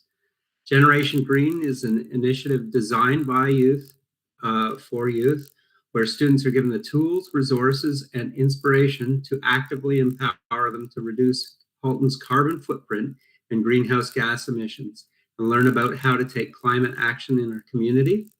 The effort included a conference that was planned by youth stakeholders to learn more about climate justice. 596 students accessed this conference. The greenhouse gas emissions reduction project, where students created, built, and executed a project to reduce greenhouse gas emissions in their own lives. There were spring break engagements organized by the youth stakeholders, and a final wrap-up event to see the impact of these projects. The projects included personal home energy reduction, waste reduction, transportation and food alternatives, as well as school-wide initiatives to reduce their carbon footprint. The Generation Green initiative was created by 55 youth stakeholders and 3 youth mentors supported by the Halton Environmental Network. And I have to say that the Halton Environmental Network has shown itself to be an exemplary community partner. We're really thankful to Lisa Kohler and her team of youth mentors and stakeholders at the Halton Environmental Network, and to our own Suzanne Burwell, who was our key player in this from the Halton District School Board. And we also want to thank many of our trustees who attended the climate conference, participated as judges for the projects, and also attended the final wrap-up. That was a really great show of support for something that is of huge importance to our youth. Thank you.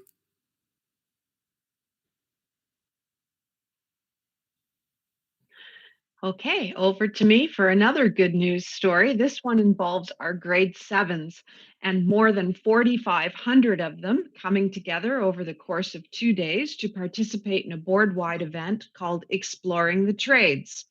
All of our grade 7s spent a day exploring the skilled trades. They got to hear from over 35 different presenters who were working in our local communities within the skilled trades, and they got to hear from a keynote presenter. Her name is Mandy Ranahan. She's the CEO of Freshco, and not the grocery store. Freshco is actually the largest retail maintenance company in Canada and the eastern seaboard of the United States. And Mandy has a fascinating story herself, coming from the east coast of Canada, and how she created this. She calls herself the blue collar CEO, and she's a very entertaining and engaging speaker. So that was a joint elementary and secondary program initiative for all of our grade 7s, for career awareness specific to the skilled trades, which happened just earlier this month. Thank you. And I have 2 items left. The first one is also good news, and this has been around since I was a teacher in the 1800s. Shad Valley, it's a special STEAM project, and kids go away and they do STEAM types, science, technology, arts, math, and engineering. And it's a very competitive process to get invited to this, to Shad Valley. And we have had 56 of our students invited to it this year, which is a big, big number, especially in a pandemic. For the next board meeting, I will have a list of what schools those students attend. I don't have it with me tonight because I just found out about the numbers. But I will get that to trustees, as you may want to reach out to those kids.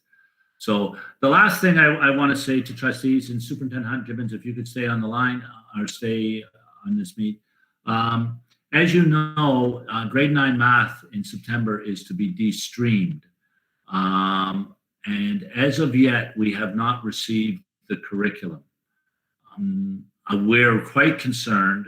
We are a week away from June, and then we have 4 weeks to train our staff, Superintendent Hunt-Gibbons and some of our staff from the equity department, to train our staff in de-streaming, in the de-streaming curriculum to deliver for September. And we're, as you know, the announcement around de-streaming math occurred last August. And we had asked the ministry not to implement it for September 2020 because boards could not be ready. And we were assured that it would be for implementation September 2021. And we have still not yet received that curriculum. So I wanted to bring that to the attention of the Board of Trustees, because for us, it's quite concerning that we are rapidly running out of time to train our staff. And if we want this implemented well, we need to train them. Superintendent Hunt-Gibbons, do you have any comments you'd like to add about that? Thank you, Director Miller. De-streaming of mathematics is more than simply pedagogy. It's mindset and understanding in terms of the equity education that is centered in the reason behind de-streaming. So it's not a one-off session for staff. Yes, we need to expose our math teachers to the curriculum. It's brand new curriculum that is pulling together pieces from the applied and the academic and a full rewrite building on the new grade 8 curriculum. But there's also the mind shift that goes with all of this as well. And this has been the work that we've been doing all of this year. But we are now almost in June and we do not yet have the curriculum, nor have any of our math teachers been able to look at it and think about how we might use any of our pedagogical tools specific to the new units before us. And this, as Director Miller has said, is very, very problematic and is forcing us to then ask our math teachers to come in the summer to attend optional math institutes in August in order to feel best prepared to participate and teach this de-streamed math program in September. And I'm wondering if either Superintendent Etoff or Dr. Jula Moll would like to make a comment on the equity aspect of the de-streaming of math.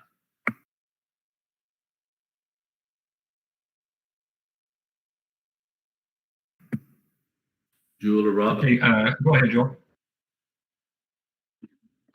Thanks. Through you, Chair Bench, to all trustees. I think just to add to what Superintendent Hunt-Gibbons has said, and she said the most important thing quite well, in that de-streaming, I mean, is really a 1,000-piece puzzle. And the pedagogy of the curriculum is, the last piece at the bottom right corner, which is important to complete the whole picture.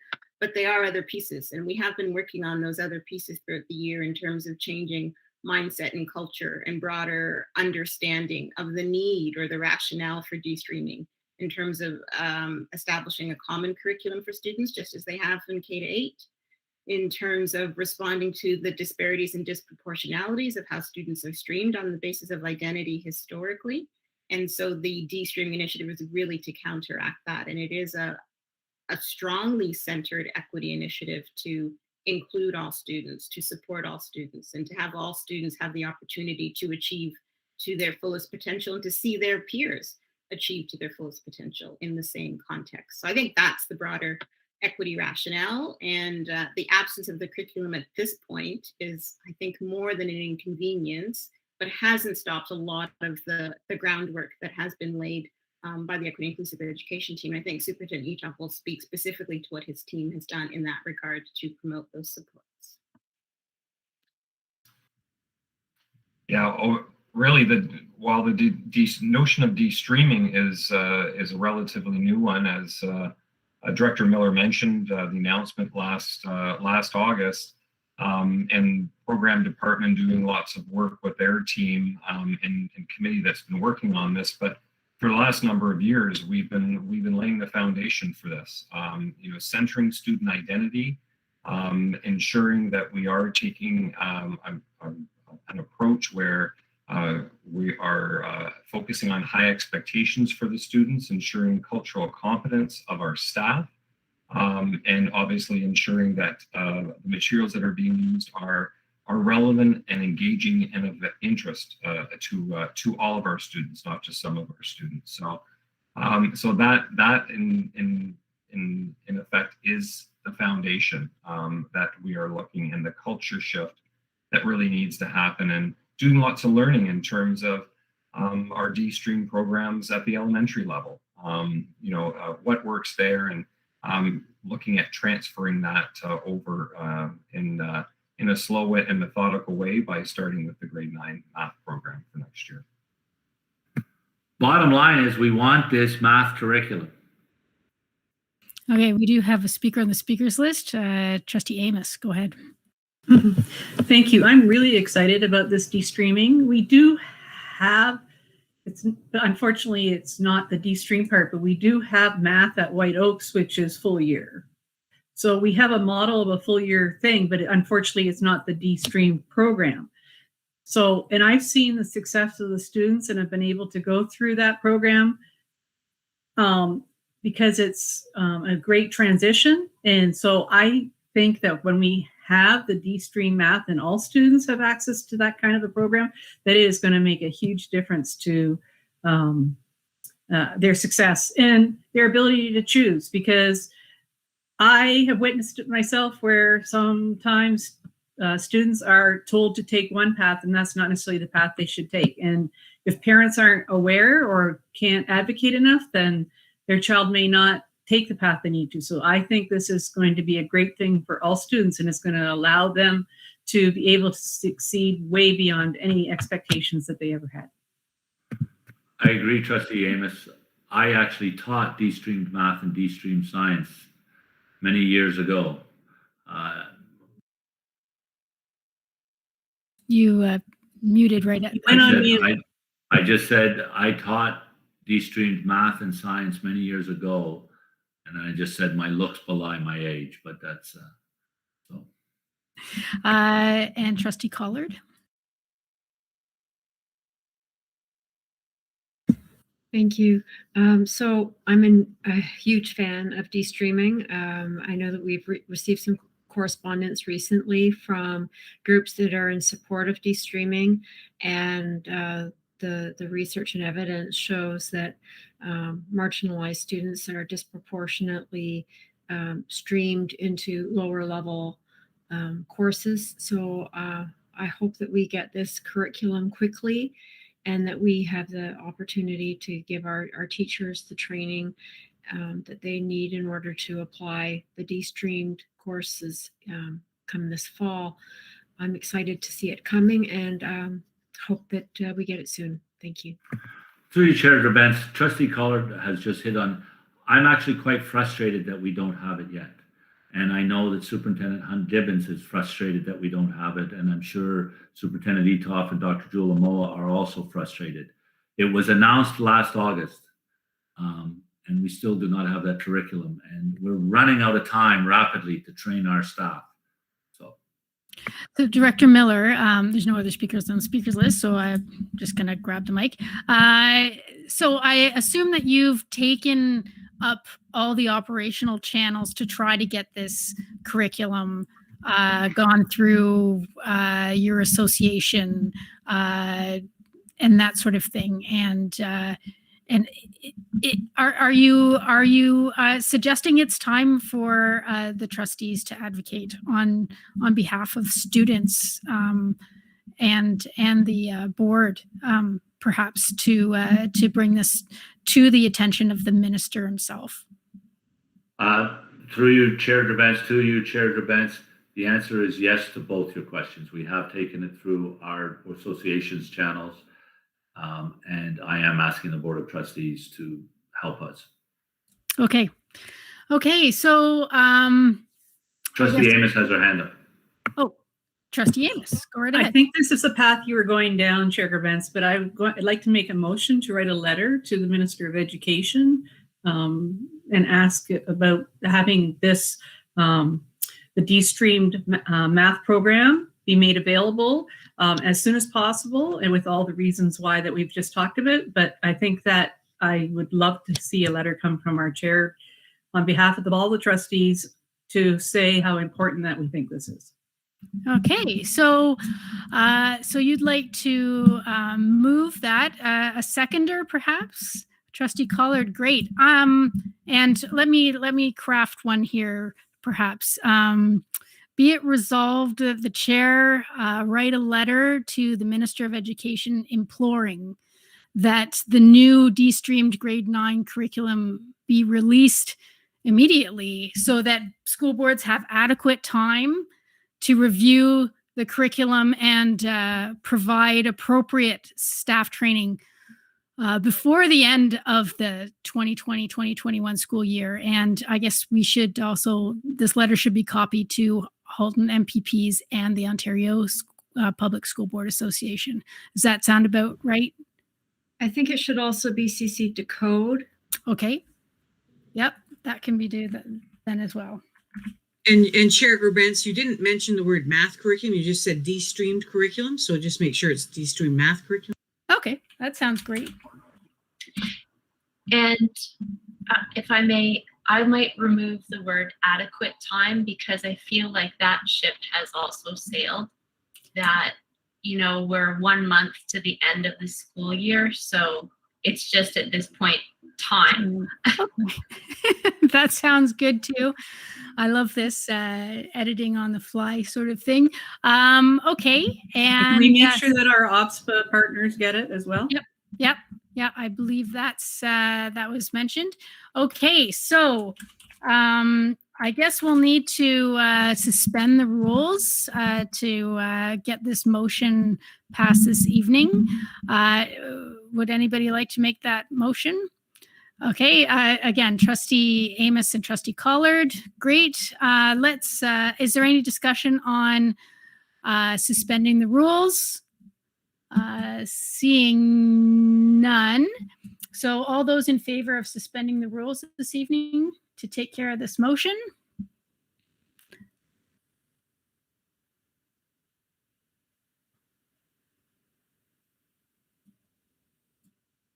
And that carries unanimously. It looks like our student trustees have, it's a late night, I don't blame them for going. And now we need to vote on, or is there any further discussion on the motion that was mentioned, that was sort of crafted? Nope, seeing none. So all those in favor of sending a letter to the minister about immediately releasing the math curriculum. Oops. And that carries unanimously. So I'll get that letter going. Okay, great. And you have nothing else, Director Miller, for Director's report? No, I don't. Thank you, Chair Gerbents, and thank you all trustees for the letter as well. Okay, so next item, we've got 5 minutes until we hit our extension time, so hopefully we can get through this. Communications from the chair, just pointing out that there are 2 more letters, one from Hamilton Wentworth and one from Thames Valley District School Boards, talking about the provincial proposal for online learning. That's more boards. I think we might be up to close to 15 boards have written letters to the minister around this. So to the public, if you want more information about this proposal, and we really ask you to write a letter to the minister and to your local MPP, go to haltoneducationaction.ca. That's all one word, haltoneducationaction.ca. There's information, there's a template that you can pull from. There's email addresses and telephone numbers. Okay, committee reports. There's 2 committee reports. The first one was submitted by Trustee Oliver. Would you like to speak to this at all? Yes, thank you, Chair. So to recap and reflect, as per the unanimously approved motion at the May 5th Board of Trustees meeting, trustees hosted a town hall on May 13 to inform families and other education stakeholders about the confidential Ministry of Education proposal of 3 options for online learning. Approximately 100 participants from all parts of Halton region and other Ontario jurisdictions participated in this town hall. Kathy Abraham, President of Ontario Public School Board Association, shared OPSPA's perspectives and concerns as well, particularly as they relate to the 3rd option, which is that of fully independent online learning to be created and delivered by TVO-TFO. What had to be reinforced during the presentation and the ensuing discussion is the misconception that the Ministry of Education proposed fully independent online learning is the same as the currently provided synchronous virtual learning. The recently popular term online learning, which is currently used with respect to synchronous virtual learning, is used in this proposal in lieu of the more appropriate term of fully independent e-learning. Kathy also spoke about OPSPA's December 2020 letter to the Minister of Education, which provided initial input to the proposed expanded mandate for TVO. This input has not been accounted for in the ministry proposal. Trustees and student trustees representing Student Voice spoke to the importance of what we have all learned during this pandemic, the importance of school and community, and an educator knowing their student and their learning needs. What has also been reinforced is that there is no one-size-fits-all approach, especially as it relates to virtual learning. Given this, trustees are requesting that Minister Lecce halt this proposal until there's evidence that this, in fact, is in the best interest of student achievement and well-being. Trustees and participants alike expressed concerns regarding the provision of education by an external agency, the threat to public education funding, and the risk of privatization of education. These concerns in no way reflect a reluctance or opposition for modernization or innovation in public education. While some students and families enjoy and benefit from synchronous virtual learning, it is important to understand the difference between this modality created and delivered by our own HDSB staff and what is being proposed, a fully independent e-learning option from a standard list of offerings created and delivered by an external agency. This week, it has come to the attention of trustees that there were social media messages encouraging people to join the meeting tonight to hear discussion about this topic. Welcome to anyone who has joined us. The HDSB has written to the minister about these concerns, as have a growing number of Ontario school boards and stakeholders. Our chair has also raised these concerns with the minister a number of times. If anyone in the audience has concerns about this proposal, you are encouraged to visit haltoneducationaction.ca to read through the information and resources posted there and to contact your MPP with your views. The urgency relates to the potential for the government to pass this legislation prior to the end of this legislative assembly in mid-June. Thank you for your collaboration on this. Okay, thank you very much.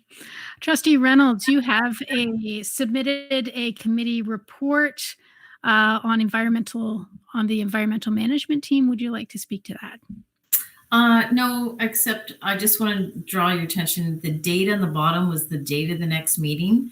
I'm not sure why, but the formatting got a little wonky on me when I'm reading it now. So I apologize, but I have nothing else to share. Thanks. Okay, thank you very much. Trustee questions and comments. Are there any trustee questions and comments? Trustee Oliver, I see you're on the speakers list. Sorry, I failed to mention, we need to correct the date in the report I submitted to May 5th from April, I think it's at 21st. Thank you. Okay. And I don't see anybody else on the speakers list. Vice Chair Harrison, are there any other public questions? Just as a note, it is 11 o'clock, so I'm just asking because if there is, we may have to look for an extension or defer them till the next meeting.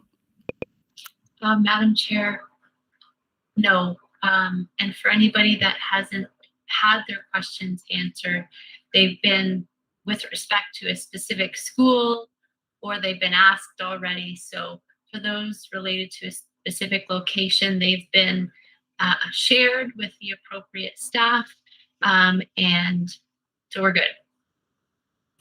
Excellent. So we've exhausted our agenda and I declare this meeting adjourned.